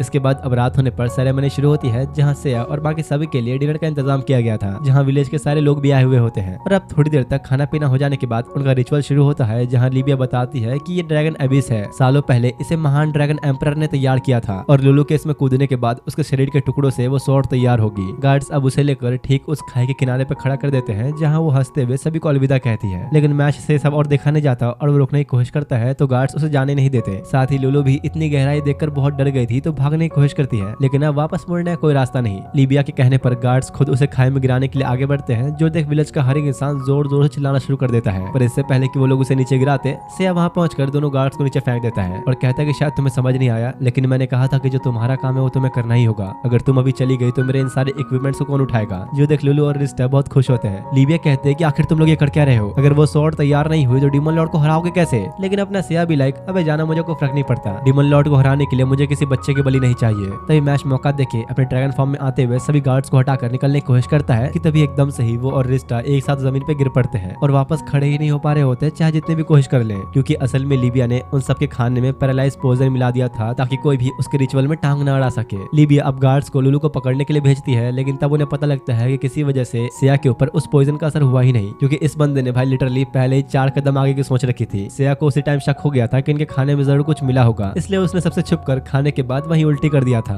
लीबिया कहते हैं कि अगर अब तुम लोग यही चाहते हो तो मेरे पास इसको यूज करने के अलावा और कोई रास्ता नहीं बचा, और अगले ही पल एक बड़े से ड्रैगन में ट्रांसफॉर्म हो जाती है। और तभी रिस्टा की नजर उसके स्टैट्स पर गई, जो कि सच में काफी ज्यादा थे। लेकिन अपना सिया तो भाई बिल्कुल शांत खड़ा था कि जैसे उसे सब पहले से ही पता हो, और अपने बैग में से एक ब्लैक स्वॉर्ड निकालता है, जो देख लीबिया भी हैरान होती है कि इसके पास ये चीज कहां से आई, क्योंकि सिया के पास ड्रैगन सिलर की स्वॉर्ड थी, जिससे किसी भी ड्रैगन को मारा जा सकता है। असल में उसने मैश और रिस्टा के बालों का यूज करके स्वॉर्ड बनाया था, और बिना टाइम वेस्ट किए लीबिया पर लगातार अटैक्स करके उसे अच्छा खासा डैमेज पहुंचा रहा होता है। जो देख अब वो मौके का फायदा उठाते हुए लुलू के गले में अपने पहनाए हुए पेंडेंट का टाइमर एक्टिवेट कर देती है, जिसके खत्म होते ही वो अपने आप मारी जाएगी। ये टाइमर बस 3 मिनट का ही था, तो सिया के पास अब बिल्कुल भी वक्त नहीं है। सिचुएशन को देखते हुए वो लीबिया से कहता है कि तुम्हारा आखिरी मौका है, अगर तुम डीमन लॉर्ड के साथ नहीं मिली हुई तो इसे वापस ठीक कर दो और हम चले जाएंगे। पर लीबिया साफ मना कर देती है। इसका मतलब कि सिया के पास अब कोई रीजन नहीं बचा उसे जान से न मारने के लिए, और अगले ही पल अपना सबसे पावरफुल फ्लेम अटैक करता है, जिससे लीबिया का डिफेंस आधा हो चुका था। उसे इस बात पर यकीन था कि सिया टाइमर खत्म होने से पहले उसे नहीं हरा सकता, और अब खुद को ट्रांसफॉर्म करते हुए अपनी बॉडी को ही एक शील्ड में बदल देती है। जो देख सिया स्पीड बढ़ाने वाले कुछ सीड्स को खा लेता है, जो उसने सुबह ही खरीदे थे। उसकी स्वॉर्ड्स डबल हो जाती है और लगातार ही लीबिया के ऊपर हमले करने शुरू हो जाता है। सिया पूरे फोकस के साथ अपनी स्पीड और ज्यादा बढ़ा रहा होता है, लेकिन इसके बावजूद लीबिया के डिफेंस पर कुछ खास असर नहीं हो रहा था। रिस्टा और मैश इस बात से घबरा रहे होते हैं कि अब पता नहीं क्या होगा, पर सिया बिना रुके अपने स्लैशेस मारता ही रहता है। धीरे धीरे टाइम काफी ज्यादा बीत चुका था और अब सिया के पास सिर्फ 1 ही मिनट बाकी है। तो लीबिया कहते हैं कि तुम्हें कोई फायदा नहीं होने वाला, तुम्हारा हारना तो तय है। सिया फिर भी अपने हमले नहीं रोकता,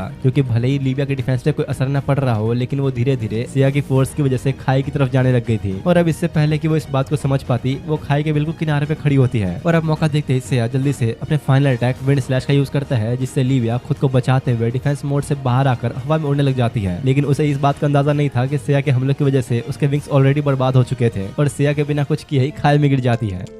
उसके मरते के साथ ही लुलू का पेंडेंट भी डिस्ट्रॉय हो जाता है, और साथ ही रिस्टा और मैश के ऊपर पॉइजन का असर भी खत्म हो चुका था। तो रिस्टा आगे उससे पूछते कि आखिर तुमने ये कब किया, उसके विंग्स कब जला दिए तुमने, भूल गई क्या? मैं हर बार 2 कदम आगे की सोचता हूँ। वो लोग अब वापस जाने की बात कर ही रहे होते हैं कि तभी खाई में से एक तेज रोशनी चमकने लगती है और हीरो की वो लेजेंडरी स्वॉर्ड तैयार होकर बाहर आती है। सिया सबको बताता है कि असल में इस स्वॉर्ड को बनने के लिए किसी फीमेल ड्रैगन की ही जरूरत थी, इसलिए लीबिया के मरने के बाद भी ये स्वॉर्ड तैयार हो गई। और सिया अब विलेज के लोगों को समझाते हुए प्रॉमिस करता है कि वो डीमन लॉर्ड को जरूर हराएगा, प्रिंसेस लीबिया का सैक्रिफाइस बेकार नहीं जाएगा। जिसके बाद चारों टेलीपोर्ट होकर वापस ड्रैगन केव में आ जाते हैं। रिस्टा, मैश और लुलू से कहते हैं कि तुम लोग बाहर जाकर थोड़ा इंतजार करो, हम लोग आते हैं। जिसके बाद अब सबसे पहले तो वो उसे डांटते हैं कि तुमने मेरे बाल क्यों निकाले, मुझे गंजा करने का इरादा है क्या तुम्हारा? और फिर कहते हैं कि चलो छोड़ो, मुझे तुमसे बस ये जानना है कि वो स्वॉर्ड जो खाई से बाहर निकल कर आई वो लेजेंडरी स्वॉर्ड नहीं थी ना? मैं उसी वक्त समझ गई थी जब उस स्वॉर्ड में से मुझे किसी भी तरह की डिवाइन एनर्जी फील नहीं हुई। तो सिया बताता है कि हाँ, ये मेरी ही स्वॉर्ड है जो तुम्हारे बालों से बनी है। असल में उसने बस वहाँ के लोगों को दिलासा देने के लिए इसे एक डिवाइन स्वॉर्ड के तौर पर दिखाया। सिया कहता है है कि देखो मुझे उस चीज से कोई फर्क नहीं पड़ता, अगर बात डीमन लॉर्ड को हराने की है तो मैं कोई ना कोई रास्ता ढूंढ ही लूंगा। और तभी दूसरी तरफ पहली बार डीमन लॉर्ड की एक झलक दिखाई जाती है जो कि कह रहा होता है कि आखिर वो वेपन हमारे हाथ लग ही गया, जिससे गॉड्स को भी मौत के घाट उतारा जा सकता है।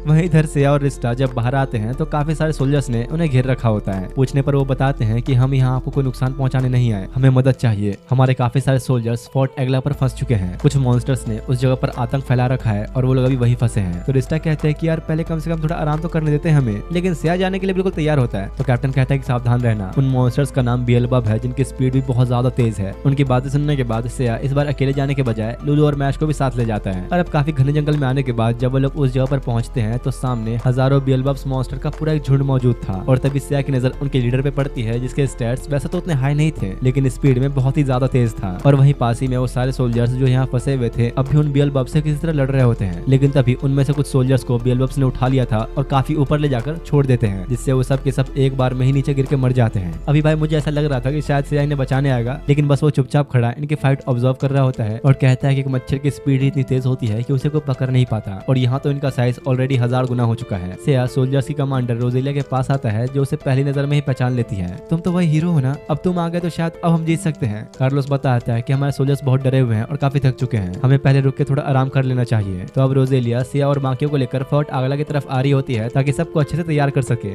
रोजेलिया उन्हें बताती है कि अब तक उन बियलबब्स ने जो किया वो हीरो को यानी कि सिया को सामने लाने के लिए किया, वो बस हमारे ही कुछ सोल्जर्स को जानबूझ के मार रहे हैं ताकि हीरो सामने आए, क्योंकि उन लोगों ने अगर एम्पायर पर अटैक करने की कोशिश भी की तो वहाँ के जनरल से कभी जीत नहीं सकते। वो चाहे तो अकेले ही उन बियलबब्स को हरा सकते हैं, लेकिन दिक्कत ये थी कि जनरल एम्पायर को छोड़कर कहीं जा नहीं सकता था। इसके बाद अब वो चारों कैसल में पहुंच जाते हैं जहाँ कार्लोस सबको एक मीटिंग में इनवाइट करता है, लेकिन सिया को शक था कि जरूर उन पे कोई नजर रखे तो पहले उन्हें अच्छे से छानबीन कर लेनी चाहिए। तो अब सिया के कहने पर पूरे कैसल में मौजूद हर एक शख्स को और हर एक जगह को अच्छे से चेक कर लिया जाता है, पर कहीं भी कुछ भी नहीं मिलता। रोजेलिया कहते हैं कि सब छोड़ो, हमारे पास इन फालतू चीजों के लिए टाइम नहीं है, अगर उन्हें हराना है तो सिया के साथ जाके हमें सीधा उन पर हमला कर देना चाहिए। लेकिन सिया खुद मना कर देता है कि नहीं, ऐसे जानलेवा मॉन्स्टर्स के सामने जाने से पहले मुझे कम से कम 3 दिन की ट्रेनिंग की जरूरत होगी। रोजेलिया गुस्सा करती है कि इतने दिनों तक बैठ के क्या हम झक मारते रहेंगे। तो रिस्टा समझाती है कि नहीं ऐसा नहीं है, गॉड्स के वर्ल्ड के 3 दिन यहाँ के 1 घंटे के बराबर होते हैं। लेकिन रोजेलिया का मानना था कि फालतू में टाइम वेस्ट क्यों ही करना जब ऑलरेडी हमारे सोल्जर्स के साथ सिया रहेगा। सिया कहता है कि मैंने अपनी आंखों से देखा है कि वो मॉन्स्टर्स किस लेवल के हैं, अगर हमने जल्दबाजी की तो तुम्हारा भी ठीक वही हाल होगा जो उन सोल्जर्स का हुआ। जो सुन रोजेलिया गुस्सा करते हैं कि आखिर कोई हीरो इतना डरपोक कैसे हो सकता है, अगर तुम चाहते तो उन सबको बचा सकते थे, लेकिन तुमने अपनी जान बचाने के लिए उन मासूम लोगों को मरने छोड़ दिया। जिस पर सिया कहता है कि रहने दो, अपनी गलतियों का इल्जाम मेरे ऊपर मत लगाओ, अगर तुम सब बेवकूफों की तरह लड़ने के बजाय एक अच्छा प्लान और स्ट्रेटेजी बनाकर जाते तो ये कभी नहीं होता।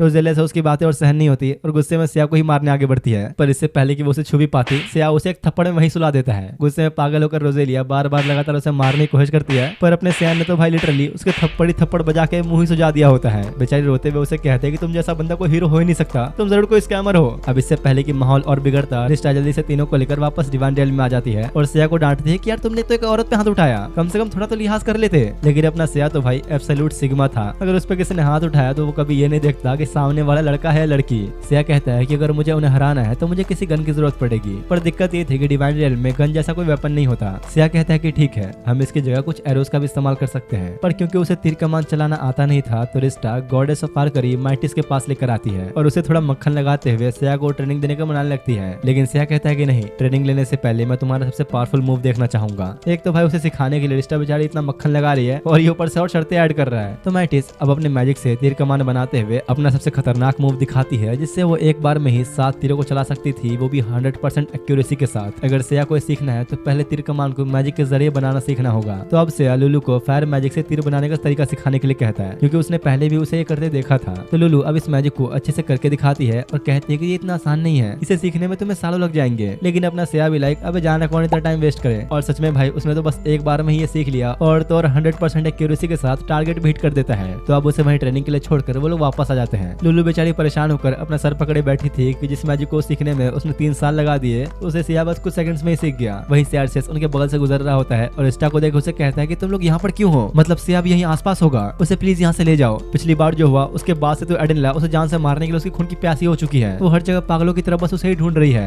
जो रिस्टा डरते हुए अब सारी बातें जाकर आर्या को बताती है तो वो कहती है कि अरे इतनी टेंशन मत लो, मैं उसे अच्छे से जानती हूँ, वो कभी ऐसा नहीं करेगी, तुम्हें जाके एक बार उससे बात कर लेनी चाहिए। वहीं बातों बातों में मैश आर्या को बताता है कि उसने एक नई फॉर्म को अनलॉक किया है, तो ट्रेनिंग के लिए अब उसे भी कोई चाहिए। आर्या कहते कि ठीक है, अगर तुम चाहो तो मैं तुम्हें कुछ खतरनाक मूव सिखा सकती हूँ। साथ ही वो लुलू को भी कहते हैं कि तुम्हारे अंदर भी कुछ स्पेशल स्किल्स हैं जो मैं बाहर निकलवा सकती हूँ, तुम दोनों के लिए ही मेरी ट्रेनिंग काफी होगी। तो अब मैश और लुलू को आर्या के हवाले छोड़कर रिस्टा एडेनिला के पास पहुंचती है, जहाँ उसने खून से पूरी दीवार पर सिया को मारने के बारे में ही लिखा होता है। रिस्टा ये सब देख रही थी कि अचानक पीछे से एडेनिला आ गई और पूछती है कि क्या तुम अकेले ही आई हो या वो हीरो भी यहाँ है। रिस्टा की तो बिल्कुल ही फट चुकी थी उसका रूप देख के और घबराते हुए कहते कि नहीं नहीं, मैं अकेले ही आई हूँ। तो एडेनिला कहती है कि अगर तुम्हें वो मिले तो मुझे जरूर बताना, उसके साथ कुछ हिस्सा बराबर करने हैं मुझे। जो देख डर के मारे अब रिस्टा जल्दी से सिया के पास जाती है उसे डिवाइन रियम से वापस ले जाने के लिए, पर इससे पहले कि वो सिया को कुछ समझा पाती, एडेनिला ठीक उनके पीछे ही खड़ी होती है। उसे पूरा यकीन था कि रिस्टा अकेले तो यहाँ नहीं आई होगी और अब फाइनली वो सिया को मारकर अपना बदला ले पाएगी और इसी बदले की आग में वो अपनी फुल डिवाइन पावर को अनलीश कर लेती है सिया को जान से मारने के लिए। रिस्टा की तो फट के चार हो जाती है देख के, लेकिन सिया बिल्कुल शांत होता है और बड़े आराम से एडेनिला के पास आकर उसके सर पे हाथ फेरते हुए कहते हैं कि तुमने क्या किया, फिर से अपने बाल खराब कर लिए, मैंने तुम्हें तरीका सिखाया तो था बालों को ठीक रखने का। और सिया का अपने प्रति इतना अच्छा बर्ताव देखकर बेचारी का दिल ही पिघल गया और कहते कि चलो छोड़ो, इस बार मैं तुम्हें माफ करती हूँ। बेचारी रिस्टा भी हैरान होते है कि भाई इसे क्या हुआ अब, और अब कुछ देर बाद वो आर्या के पास आकर सारी बातें बताती है। तो आर्या कहते कि मैंने कहा तो था ना, तुम बेकार में इतनी टेंशन ले रही थी। रिस्टा जब मैश और डुलू के बारे में पूछती है तो आर्या उसे सीधा दिखाने लग जाती है कि उन दोनों ने अब तक क्या क्या सीखा। जो देख रिस्टा भी हैरान होती है क्योंकि मैश ने अपनी बॉडी पर इतना काबू पा लिया था कि खुद को पूरा ड्रैगन के रूप में लाने के बजाय वो जब चाहे अपने हाथों को ड्रैगन के पंजों में बदल सकता है। और तो और लुलू ने भी एक नई स्किल सीख ली थी जिससे वो जब चाहे सामने वाले की स्पीड को बहुत तेज या फिर बहुत स्लो कर सकती है। अब इसके बाद चाय पीते हुए आर्या जब रिस्टा से सिया के बारे में पूछती है तो वो बताती है कि अच्छा सिया वो तो ट्रेनिंग कर रहा है एरोस को चलाने की। आर्या कहती है कहीं तुमने उसे मिटिस के पास तो नहीं भेज दिया? हाँ तो इसमें दिक्कत क्या है? आर्या कहते हैं कि अरे भाई तुम जानते भी हो मिटिस को हम सबसे दूर जंगलों में क्यों रखा गया। उसने आज तक जितने भी हीरोज को ट्रेनिंग दी हमेशा उसके साथ रिलेशनशिप में आए, जो कि रूल्स के खिलाफ है। अगर सिया उसके साथ रिलेशनशिप में आया तो वो जिस दुनिया से आया है उसे वापस वहीं भेज दिया जाएगा।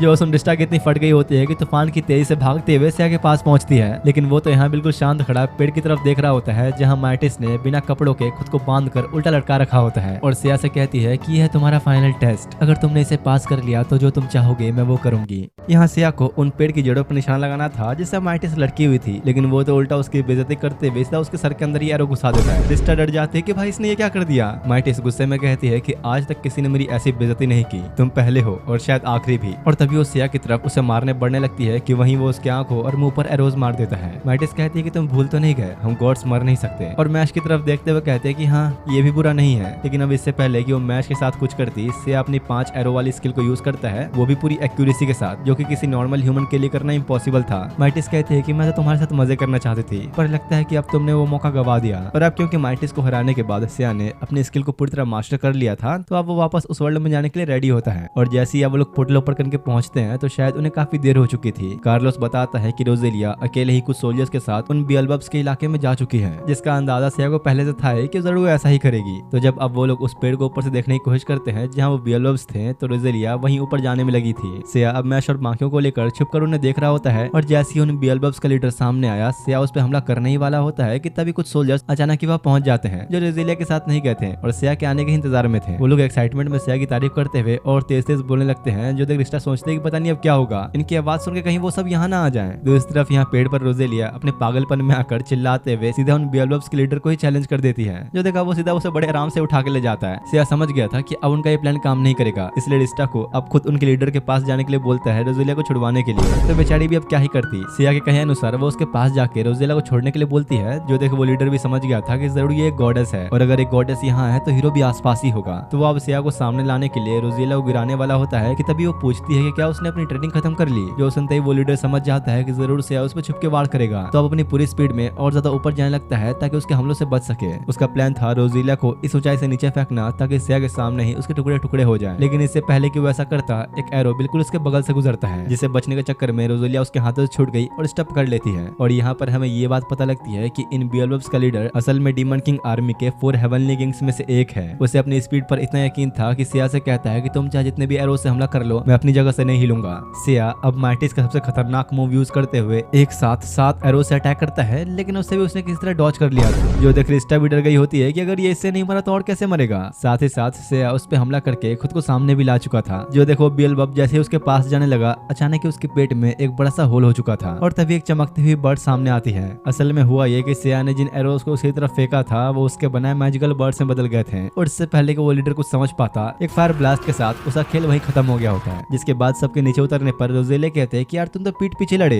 एक हीरो तो ऐसा नहीं होता। लेकिन सिया उल्टा उसकी ही बेइज्जती करने लग जाता है कि पहले तुम खुद को तो देख लो, बस भौंकती रह गई, कुछ कर तो पाई नहीं। जो उन बेचारे को गुस्सा तो आता है पर कुछ कहते नहीं। उनका लीडर तो खत्म हो चुका था, तो अब बारी है उन बचे हुए मॉन्स्टर्स को मारने की। मैश और लुलू सोचते हैं कि चलो फाइनली हमें भी इनसे लड़ने का मौका मिलेगा। तो सिया कहता है कि नहीं, ऐसा कुछ नहीं होने वाला। उसे बस लुलू की स्पीड बढ़ाने वाली एबिलिटी चाहिए थी ताकि मैश मरे हुए सारी बेलोन्स को उठाकर एक जगह पे इकट्ठा कर सके और फिर वो हेल फायर का यूज करते हुए सबको जलाकर राख कर देता है। जाने से पहले रोजेलिया सिया को बताती है कि आइजल नाम के एक विलेज में एक लेजेंडरी आर्मर मौजूद है जो सदियों से बस वहीं रखा है ताकि एक दिन कोई उसे डीमन लॉर्ड को हरा सके। तो अगर तुम्हें जरूरत है तो जाके ले सकते हो। तो सिया सोचने लगता है कि शायद ऐसा भी तो हो सकता है कि वो आर्मर कर्स्ड हो और तुम मुझे मरवाने के लिए वो देना चाहती हो। रोजेलिया का बड़ा दिमाग खराब हो रहा था और कहते कि जाना है तो जा, वरना ये बैठ के अपनी अब थोड़ी देर सोच विचार करने के बाद वो लोग जाने के लिए तैयार होते हैं और जैसे ही वो लोग आइजल विलेज में पहुंचते हैं तो वहाँ हर जगह तबाही का एक खौफनाक मंजर दिखता है। पूरा का पूरा गांव आग की लपटों में घिरा हुआ था। वहीं उनकी नजर एक आदमी के ऊपर पड़ती है जिसके बगल में एक बहुत ही बड़ा मॉन्स्टर था। सिया उसे बचाने की सोचता है तो आदमी कहता है कि नहीं, ये मेरे साथ ही है और अचानक ही वो मॉन्स्टर अपने मुंह से उसे लेजेंडरी आर्मर को उगल देता है। असल में ये आदमी भी डीमन लॉर्ड के 4 हेवनली किंग्स में से एक है जिसका नाम है किकी पाल। उसे ये बात अच्छे से पता थी कि सिया आर्मर को लेने के लिए यहाँ पर जरूर आएगा, इसलिए पहले ही वो उसके लेजेंडरी आर्मर को पूरी तरह बर्बाद कर चुका है। मतलब डीमन लॉर्ड से लड़ने के लिए न सिया के पास अब वो स्वॉर्ड है और न ही आर्मर। किकी पाल अब उस मॉन्स्टर को वापस भेजकर 2 सिरों को निकाल लेता है जो कि असल में उसकी वाइफ और बेटे के थे। उसने अपने परिवार को ही मार डाला एक ऐसे रिचुअल को परफॉर्म करने के लिए जिससे उसकी रियल फॉर्म सामने आ सके और अब उसी रिचुअल को परफॉर्म करते हुए खुद पे ही एक वार कर लेता है जिससे अब उसकी रियल फॉर्म डेथ मार्क नाम की एक व्हाइट स्पिरिट सामने आती है। उसके स्टैट्स बाहर से देखने में वैसे तो कुछ ज्यादा नहीं थे, लेकिन सिया को यकीन था कि जरूर इसके पीछे भी कोई राज होगा और अब जाके सीधा उसकी बॉडी को 2 हिस्सों में काट डालता है। सिया रिस्टा से पोर्टल ओपन करने के लिए कहता है, लेकिन इतने में तभी वो स्पिरिट खुद को दोनों अलग अलग हिस्सों में रिजनरेट करके दोबारा से अपनी कंप्लीट फॉर्म में आ जाता है। सिया अच्छे से जानता था कि अभी वो इसे नहीं लड़ सकता, तो अब हेल फायर का यूज करते हुए रिस्टा से जल्दी से पोर्टल ओपन करने के लिए कहता है और उन बेचारों को 2-4 लात मार के धकेल के अंदर भेजता है। अब वैसे तो इस लड़ाई से सिया को बस एक छोटी सी खरोच आई थी, लेकिन फिर भी रिस्टा से ऐसे हील करवाता है जैसे पता नहीं कितना ही खून निकल गया हो। उन्हें लग रहा था कि चलो कम से कम वो यहाँ तो सेफ है, लेकिन अचानक अगले ही पल डेथ मार्क डिवाइन बैरियर को तोड़ते हुए रियल में एंटर कर जाता है, जो देख रिस्टा की भी बुरी तरह फट चुकी थी और पूछती है कि अब हम इसे हरा भी पाएंगे या नहीं। तो सिया साफ मना कर देता है कि नहीं, ये मेरे बस की बात नहीं है। और अब डेथ मार्क के डिवाइन डेल में आते ही कुछ गॉड्स उसे लड़ने के लिए सामने आते हैं, जो देख रिस्टा को लग रहा था कि शायद वो लोग उसे जीत तो जाएंगे, लेकिन सिया पहले से जानता था कि अब क्या होने वाला है और पहले ही 9-11 हो चुका होता है क्योंकि उस मॉन्स्टर ने अकेले ही उन तीनों गॉड्स की बैंड बजा दी थी, जो देख रिस्टा और मैश भी अब सिया के पीछे पीछे भागते हैं। धीरे धीरे अब जैसे ही बाकी गॉड्स को पता लग रहा होता है कि डिवाइन डेल में कोई एंटर कर चुका है तो बारी बारी सब उसे लड़ने के लिए आने लगते हैं, लेकिन घंटा कुछ नहीं उखाड़ पाते। अब भागते भागते रास्ते में सिया को एडेनिला दिखती है जो उससे बात करना चाह रही थी। तो सिया कहता है कि हाँ ठीक है, अगर तुमने हमारे पीछे आ रहे उस डीमन को हरा दिया तो तुम मेरे साथ वो सब कुछ कर सकती हो जो तुम हमेशा से करना चाहती थी। जो सुनते ही एडेनिला खुशी से पागल होकर एक ही बार में उसके टुकड़े कर देती है, लेकिन इन सब का वैसे भी कोई फायदा नहीं क्योंकि वो खुद को रिजनरेट कर सकता है और एक साथ अपने सारे पार्ट्स को रिजनरेट करके एडेनिला की बैंड बजा देता है। इधर भागते भागते सिया बताता है कि मुझे इस बात का अंदाजा था ही कि फ्यूचर में जरूर हमारे साथ कुछ ऐसा भी हो सकता है, इसलिए मैंने इसका भी बैकअप रेडी कर रखा था। और सिया के बैकअप का मतलब वेलकरी से है, जो कि फिलहाल शांति से बैठ के अपनी पेंटिंग कर रही होती है। सिया को अच्छे से पता था कि उसे क्या करना है और डेथ मार्क से अब जानबूझकर ऐसे अटैक करवाता है जिससे वेलकरी की पूरी पेंटिंग ही बर्बाद हो जाती है। बेचारी ने 1 महीने लगाकर पेंटिंग बनाई थी और अब उसे ऐसा बर्बाद होता देख गुस्से में पागल होकर वेलकरी उसके सर को पकड़ के अपने हाथों से ही फाड़ देती है, पर इससे भी वो मरने वाला था नहीं। तो वेलकरी अपने मैजिकल चेन से उसकी पूरी बॉडी को जकड़ लेती है, लेकिन वो तो ऑब्वियसली इससे भी बच गया।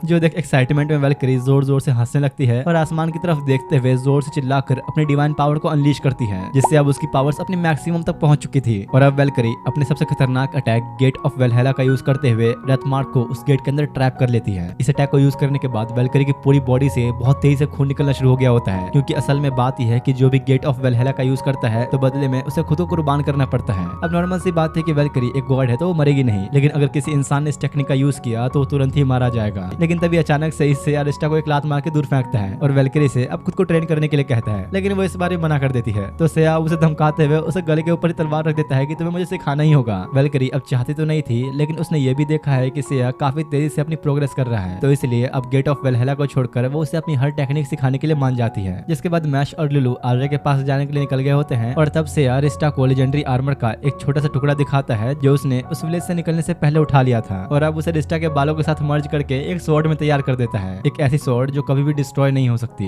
रिस्टा ये देख खुश होकर सिया के गले लगने लगी तो वो उसे दूर करते हुए कहता है कि छी छी, कितने दिनों से नहीं नहाए तुमसे कितनी बदबू आ रही है। तो अब अपनी बेइज्जती करवाने के बाद रिस्टा नहाने को जा रही होती है कि रास्ते में सैड से टकरा जाता है, जो उसे बताता है कि ईस्टर तुम्हें कब से ढूंढ रही है, शायद इसलिए कि तुम लोग यहाँ पर एक डीमन को लेकर आ गए।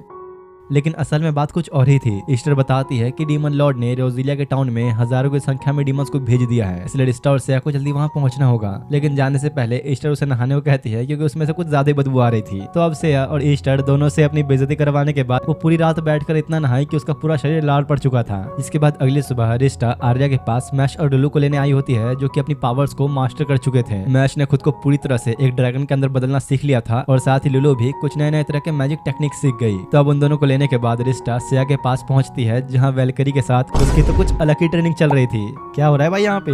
रिस्टा कहते कि नहीं, तुम मुझे ऐसे धोखा नहीं दे सकते, मैंने अब तक तुम्हारे लिए इतना कुछ किया और तुम्हारी डॉल ही बनाई और तुमने मुझे ही धोखा दे दिया। वेलकरी कहते क्या बकवासी डॉल है, कचरे से उठा कर ले आए क्या इसे? तो रिस्टा रोते हुए बताती है कि नहीं, असल में मेरे बालों से बनी हुई डॉल है, मैंने अपने ही बालों को तोड़कर इसे बनाया ताकि जब भी सिया को उसकी जरूरत हो वो उसे यूज कर सके। लेकिन वेलकरी को उसकी हरकत बड़ी बकवासी लगती है और उसे बेवकूफ कहते हुए चली जाती है। और तो यार अपने सिया ने भी उसे धोखा दे दिया था, तो बेचारी फूट फूट कर रोने लगती है। पर फिलहाल इन सब बातों को छोड़कर रिस्टा उस वर्ल्ड की कंडीशन के बारे में बताती है, जो सुनते ही सिया जाने के लिए बिल्कुल रेडी हो जाता है। उन्हें भी यकीन नहीं हो रहा होता कि भाई ये कैसे हो गया, इस बार ये एक ही बार में मान गया। कुछ देर बाद अब जब वो सब लोग उस वर्ल्ड में पहुंचते हैं तो काफी सारे सोल्जर्स टाउन को गार्ड करते हुए खड़े थे और सामने डीमंस की पूरी आर्मी हमला करने को तैयार थी। कमांडर सिया को सिचुएशन समझा रहा होता है कि तभी उनमें से एक काइजर नाम का डीमन आगे बढ़ते हुए सबसे ताकतवर इंसान को अपने सामने बुलाता है। सिया और रिस्टा जब उसके स्टैट्स देखते हैं तो वो अब तक के सभी हेवनली किंग्स में से सबसे हाईएस्ट थे। तो अब इससे पहले कि सिया उसे लड़ने आगे बढ़ता, सोल्जर्स के बीच में से ही एक बूढ़ा आदमी चल के सामने आता है, जो कि इस एम्पायर का वही लेजेंडरी जनरल वॉक्स है जिसके बारे में रोजेलिया ने बताया था। काइजर को हंसी आती है कि बुड्ढे तुम मेरे से लड़ेगा,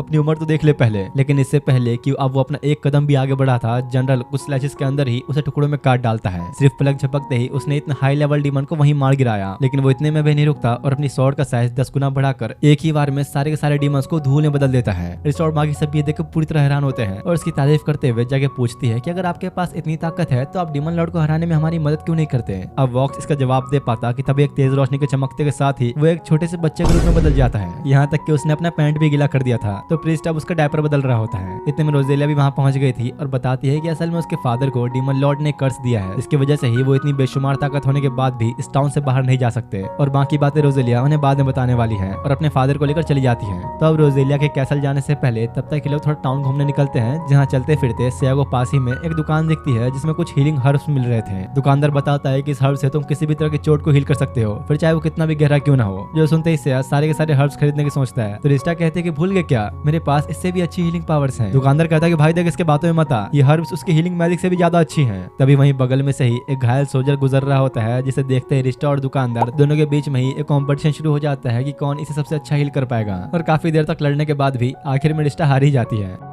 अब ऐसे इधर उधर करते करते काफी टाइम बीत चुका था। तो अब वो लोग रोजेलिया से मिलने के लिए कैसल में पहुंचते हैं, जहाँ रोजेलिया उन्हें अपने फादर यानी किंग से मिलवाने के लिए ले जाने वाली थी, जो कि असल में जनरल वॉक्स ही है। और उससे पहले सिया से पूछते कि तुम्हारा वो लेजेंडरी आर्मर कहाँ है? तो सिया कहता है कि अच्छा वो तो पूरी तरह बर्बाद हो चुका है। रोजेलिया सुन के भी कुछ ज्यादा हैरान नहीं होती और सबको अपने फादर के पास ले जाकर बताती है कि असल में एक समय पर इन्हें पूरी दुनिया का सबसे ताकतवर योद्धा माना जाता था, जिस वजह से वो यहाँ के लोगों को बचाने के लिए अकेले डीमन लॉर्ड का सामना करने चले गए। लेकिन इसके बावजूद वो कभी जीत नहीं सके और अब डीमन लॉर्ड के कर्ज की वजह से वो चाह के भी टाउन से बाहर नहीं निकल सकते हैं। रोजेलिया अब सिया से खुद के लिए एक फेवर मांगते हुए कहती है कि मेरे फादर हमेशा कमजोर की मदद करना चाहते हैं। अगर उन्हें पता चला कि सिया डीमन लॉर्ड से लड़ने जा रहा है तो वो भी साथ जाना चाहेंगे, जो रोजेलिया नहीं चाहती थी। इसलिए सिया से रिक्वेस्ट करती है कि प्लीज किसी भी कीमत पर उन्हें अपने साथ नहीं आने देना। जिसके बाद अब वो लोग वॉक्स से मिलने पहुंचते हैं, जो कि अपने बूढ़े शरीर में वापस आ चुका था। और उसके कुछ कहने से पहले ही सिया साफ मना कर देता है कि नहीं, मैं तुम जैसे बुढ़े को अपने साथ टीम में नहीं लेने वाला, तो उम्मीद छोड़ दो। वॉक्स को ये बात बुरी तो लगती है, पर उसे अंदाजा ही था कि ऐसा होगा। तभी एक सोल्जर आके बताता है कि दोबारा से डीमन लॉर्ड की आर्मी टाउन में आने लगी है। जो सुनते ही वॉक्स अब जाने की सोचता है, तो सिया कहता है कि नहीं, इस बार मैं उन्हें संभाल लूंगा। सिया रिस्टा को वहीं रुकने के लिए कहकर मैश और डुलू को अपने साथ लेकर चला जाता है। तो अब उनके चले जाने के बाद वॉक्स रिस्टा को लेकर चर्च में आया होता है और उसे पूछता है कि क्या तुम्हें इसके पीछे की वजह पता है? एक गॉडेस कभी भी मर क्यों नहीं सकती? रिस्टा कहते हैं कि नहीं, मुझे तो नहीं पता। तो वॉक्स बताता है कि जैसे सिया अभी हमारे साथ यहाँ है, लेकिन उसका असली सोल उसकी दुनिया में मौजूद है। तो अगर वो यहाँ मारा भी गया तो अपनी दुनिया में वापस जिंदा हो जाएगा, लेकिन अगर उसके रियल सोल को ही खत्म कर दिया जाए तो भी यहाँ खत्म हो जाएगा। ठीक उसी तरह सारे गॉड्स और गॉडेस उनकी बस बॉडी यहाँ पर है, लेकिन उनकी असली सोल डिवाइन रियल में एक ग्लास के अंदर कैद है। किसी तरह डीमन लॉर्ड ने इस चीज को बाईपास करके एक ऐसा वेपन बनाया है जिसके चेन रिएक्शन की वजह से अगर सिया या रिस्टा इस दुनिया में मारे गए तो उनकी सोल भी खत्म हो जाएगी, मतलब कि वो हमेशा हमेशा के लिए मारे जाएंगे। और इस वक्त वॉक्स के पास वही वेपन है जिससे वो सिया और रिस्टा दोनों को ही खत्म करने वाला है। असल में बात यह है कि जब सालों पहले वॉक्स डीमन लॉर्ड से लड़ने गया था तो उसकी बेशुमार ताकत के सामने उसने घुटने टेक दिए थे और तब से ही वो डीमन लॉर्ड के साथ है। इसलिए वो रिस्टा और सिया को यहाँ खत्म करेगा इससे पहले कि वो डीमन लॉर्ड तक पहुंचे। और अब उस पर ढेर सारे अटैक्स करने शुरू हो जाता है, जो देखो बेचारी बचने की कोशिश तो करती है पर आखिर में पकड़ ही जाती है। वॉक्स अपने फाइनल अटैक के साथ उसे खत्म करने ही वाला था, कितने में से आकर चेन को बीच में से काट देता है। साथ ही रोजेलिया और मैशी पहुंच गए होते हैं, जो किंग का असली चेहरा देख हैरान थे। इधर से अब रिस्टा को छुड़ाकर उसे लात मार के पीछे फेंक देता है। तो वॉक्स पूछता कि आखिर तुम लोग बेवकूफ मेरे बारे में जान कैसे गए। सिया कहता है कि तो बड़ी आम सी बात है, तुम डीमन लॉर्ड से लड़ने के बाद भी जिंदा वापस आ गए, ऐसा तो हो ही नहीं सकता। जिसका मतलब साफ है कि जरूर तुमने अपनी जिंदगी के बदले उसके साथ कुछ न कुछ सौदा किया था। असल में सिया को तो तभी से शक था जब से उसने वॉक्स को देखा था।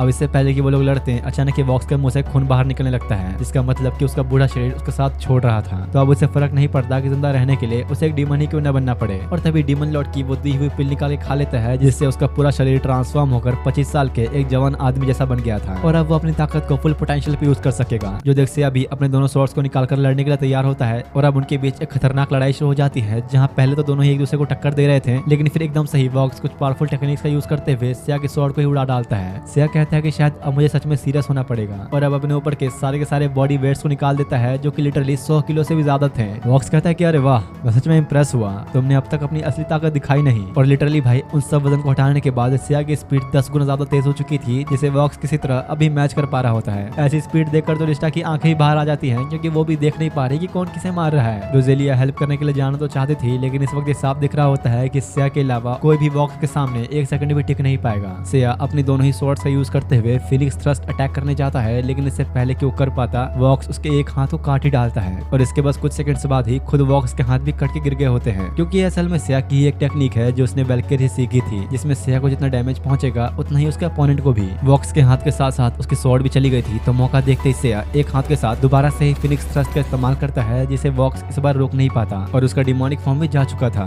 लड़ाई खत्म होते ही रिस्टा जल्दी से आके सिया के हाथों को हील करने में लग जाती है, जो देखो वो कहता है कि नहीं, पहले जाकर उसे ठीक करो। तो रिस्टा अब वॉक्स को भी हील कर देती है। सिया रोजेलिया से कहता है कि तुम्हें अपने डैड के साथ कुछ आखिरी दफा बातें कर लेनी चाहिए, लेकिन रोजेलिया मना कर देती है कि नहीं, मैं इस इंसान को नहीं जानती। तो सिया फिर से पिछली बार की तरह उसे जड़ के 4-5 थप्पड़े मारते हुए कहता है कि अभी मौका है, बात कर लो वरना बाद में पछताओगी। और रोजेलिया अपने फादर की इस हालत को देखकर खुद को रोक नहीं पाती। जो देख वॉक्स भी अपनी गलती समझ चुका था और उससे अपनी सारी गलतियों के लिए माफी मांगता है और अपनी बेटी को अलविदा कहने के साथ ही हमेशा के लिए चला जाता है। इसके बाद कुछ दिन बीतते हैं और हमें पता लगता है कि वॉक्स के मरने के बाद रोजेलिया को ही इस राज्य की क्वीन बना दिया गया है। और दूसरी तरफ यहाँ से उस लड़ाई के बाद ऐसा बीमार पड़ा कि 3 दिनों से होश में ही नहीं आया था। रिस्टा समझ जाते हैं कि अब यही मेरा मौका है, तो अब मैश और लुलू को बाहर घूमने जाने के लिए कहती है, जब तक कि वो सिया का ख्याल रखेगी। लेकिन एक बार फिर से बेचारी के सारे अरमानों में पानी फिर गया होता है, क्योंकि सिया उड़ चुका है। और रिस्टा से कहता है कि हाँ शायद तुम लोग सही हो, हमें अब थोड़ा घूमना फिरना भी चाहिए। इसलिए वो सबको एक छुट्टी देते हुए कहता है कि आज तुम लोग जितना चाहे उतना घूम सकते हो, जाओ ऐश करो।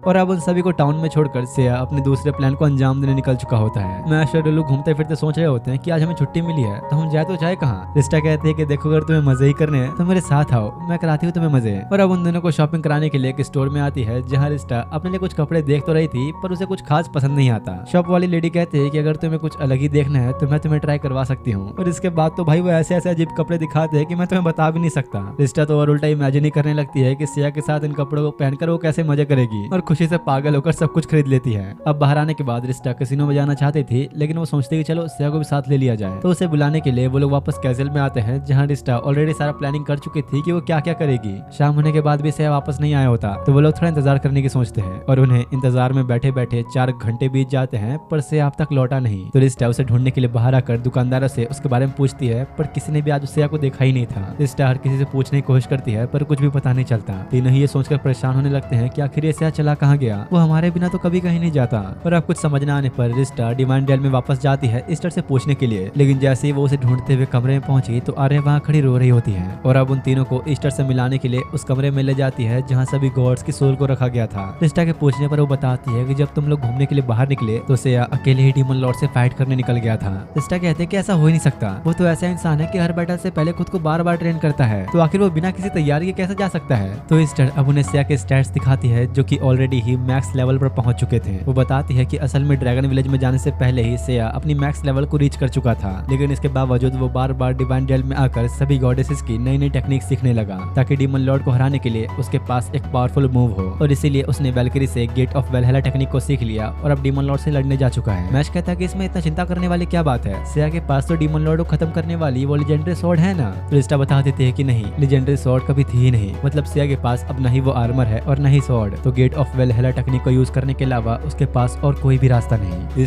रिस्टा को शांत कराते हुए उसे वो समय दिखाती है जब आर्या को एक बीरंग मिशन दिया गया था दुनिया को बचाने का, और हैरानी वाली बात यह थी कि आर्या ने उस समय सिया को ही समन किया था, लेकिन ये सिया अभी के सिया से बिल्कुल ही अलग और कॉन्फिडेंट था, जैसे वो किसी भी दुश्मन का सामना करने के लिए तैयार हो। सिया की टीम में आर्या के साथ 2 और लोग भी होते हैं, जिसमें से एक प्रिंसेस थी, और वो चारों डीमन लॉर्ड को हराने के लिए निकलते तो हैं, लेकिन उसकी पहली लड़ाई में ही उसके दिल में एक बहुत बड़ा होल हो गया होता है। आर्या को लगा था कि शायद वो लोग हार जाएंगे, पर इसके बावजूद सिया बिना रुके उस डीमन को खत्म करके छोड़ता है, और हील होने के तुरंत बाद ही वो अगले बैटल में जाने के लिए एक्साइटेड होता है। ये देख मैश और डुलू कहते हैं कि ऐसा तो हो ही नहीं सकता, ये सिया तो हमारे वाले से कितना अलग है। तो आर्या बताते हैं कि हाँ, उस टाइम वो अपने लेवल को इंक्रीज करने के बारे में नहीं सोचता था, और बस मौका देखते ही किसी भी डीमन से लड़ने के लिए चला जाता था, जिस वजह से तो वो लोग कई बार मरते मरते बचे। और एक रात प्रिंसेस टियाना सिया से बात करते हुए उसे बताती है कि पास में एक टाउन है जहाँ जाकर हमें डीमन लॉर्ड के बारे में कुछ सीक्रेट्स जानने को मिल सकते हैं, लेकिन सिया साफ मना कर देता है कि इसकी कोई जरूरत नहीं, हम डायरेक्ट जाके उसे कैसल पे अटैक करेंगे, क्योंकि अगर हमने देर की तो उतने ही ज्यादा लोग मरेंगे। और इसके बाद अगले दिन ठीक सिया के प्लान अनुसार वो लोग डायरेक्ट जाके डीमन लॉर्ड पर अटैक भी कर देते हैं, और काफी देर तक एक खतरनाक लड़ाई के बाद उसे हरा भी देते हैं। लेकिन सिया को इस बात का अंदाजा नहीं था कि उस डीमन लॉर्ड के पास खुद को हील करने की भी स्किल है, और अगले ही पल वो जाकर सिया के टीममेट्स के साथ साथ आर्या को भी वहीं मार देता है। साथ ही साथ उसने सिया के आंखों के सामने ही टियाना को भी मार दिया था, और कहता है कि अगर तुमने उस दिन उस विलेज में जाकर मेरे बारे में जानकारी हासिल कर ली होती तो आज तुम्हें मुझे मारने का तरीका पता होता, लेकिन अब पछता के क्या ही फायदा। और इसी तरह उस डीमन लॉर्ड ने सिया के साथ साथ उस पूरे वर्ल्ड को ही खत्म कर दिया था। आर्या जिस एक दुनिया को न बचा पाने की बात कर रही थी वो यही था,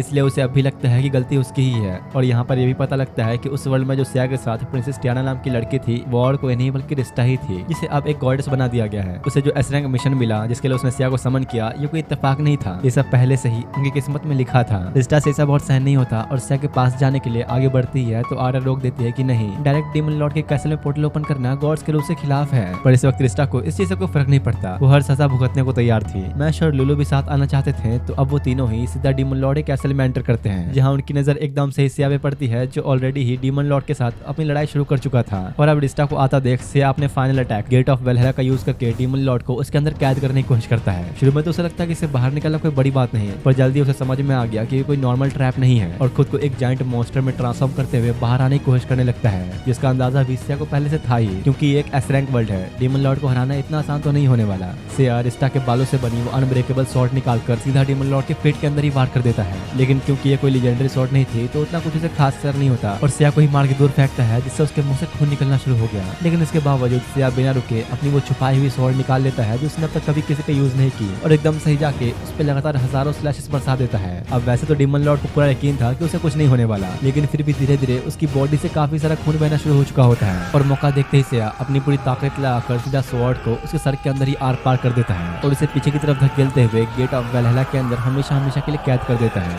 गेट ऑफ वेलहेला का यूज करने की वजह से उसके पूरे शरीर से अब खून बहना शुरू हो गया था, जो देख सिया तीनों को जाने के लिए कहता है, इससे पहले कि कैसल पूरी तरह बर्बाद हो जाए। रिस्टा कहते हैं कि नहीं, चाहे कुछ हो जाए मैं तुम्हें ऐसे मरने नहीं दे सकती, और ऊपर की तरफ हाथ उठाते हुए रिस्टा ईस्टर से रिक्वेस्ट करती है अपनी पूरी पावर्स को रिलीज करने के लिए, जिस पर रिस्टा उसे वार्न करती है कि तुमने ऑलरेडी एक रूल तोड़ दिया है, अपनी सजा और मत बढ़ाओ। पर इसके बावजूद रिस्टा सिया को बचाने के लिए अपनी स्किल को फुल पोटेंशियल पे अनलॉक कर लेती है, और जल्दी से अब सिया को लेकर हील करने की कोशिश करती है। हालांकि इससे सिया की कुछ चोटें हील तो हो रही थी, लेकिन फिर दोबारा खून बहना शुरू हो जाता है। रिस्टा फिर भी नहीं रुकती और अपनी बची कुछ सारी एनर्जी सिया को हील करने में ही लगा देती है, जिससे फाइनली अब धीरे धीरे उसका खून बहना बंद होने लगा था। और अब जैसे ही सिया होश में आता है तो रिस्टा खुशी से पागल होकर उसे किस करने की सोचती है, लेकिन सिया ऐसा होने नहीं देता और कहता है कि मुझे तो समझ नहीं आ रहा तुमने मुझे हील कैसे कर लिया। वो लोग आपस में बात ही कर रहे होते हैं कि इतने में पूरा का पूरा कैसल हिलने लग जाता है, और तभी अचानक ही डीमन लॉर्ड गेट ऑफ वेलहेला को तोड़कर एक नई फॉर्म में बाहर आने लगता है। वो अब एक ऐसे अटैक की तैयारी कर रहा था जिसमें पूरी की पूरी दुनिया को बर्बाद करने की ताकत थी। सिया ये देखते ही एक बार दोबारा से गेट ऑफ वेलहेला का यूज करता है, और इस बार डीमन लॉर्ड को अंदर भेजने के साथ साथ उस गेट के ऊपर एक और गेट लगा देता है, जो कभी वैल्करी ने उसे सिखाया ही नहीं। मतलब कि सिया इस वक्त अपनी पूरी ताकत खो चुका है, और अब क्योंकि उसने इस टेक्निक को 2 बार यूज कर लिया था तो गेट ऑफ वेलहेला की स्पिरिट खुद सामने आती है सिया को बताने के लिए कि अब उसे कीमत अपनी जान दे के ही चुकानी होगी। वो इस वाली बॉडी के साथ साथ उस सोल को भी खो देगा जो उसके अपने वर्ल्ड में जापान के अंदर मौजूद है। और उसी वक्त सिया की पूरी बॉडी के ऊपर धीरे धीरे क्रैक्स पड़ने शुरू हो जाते हैं, जो कि पिछली बार से बहुत ज्यादा था।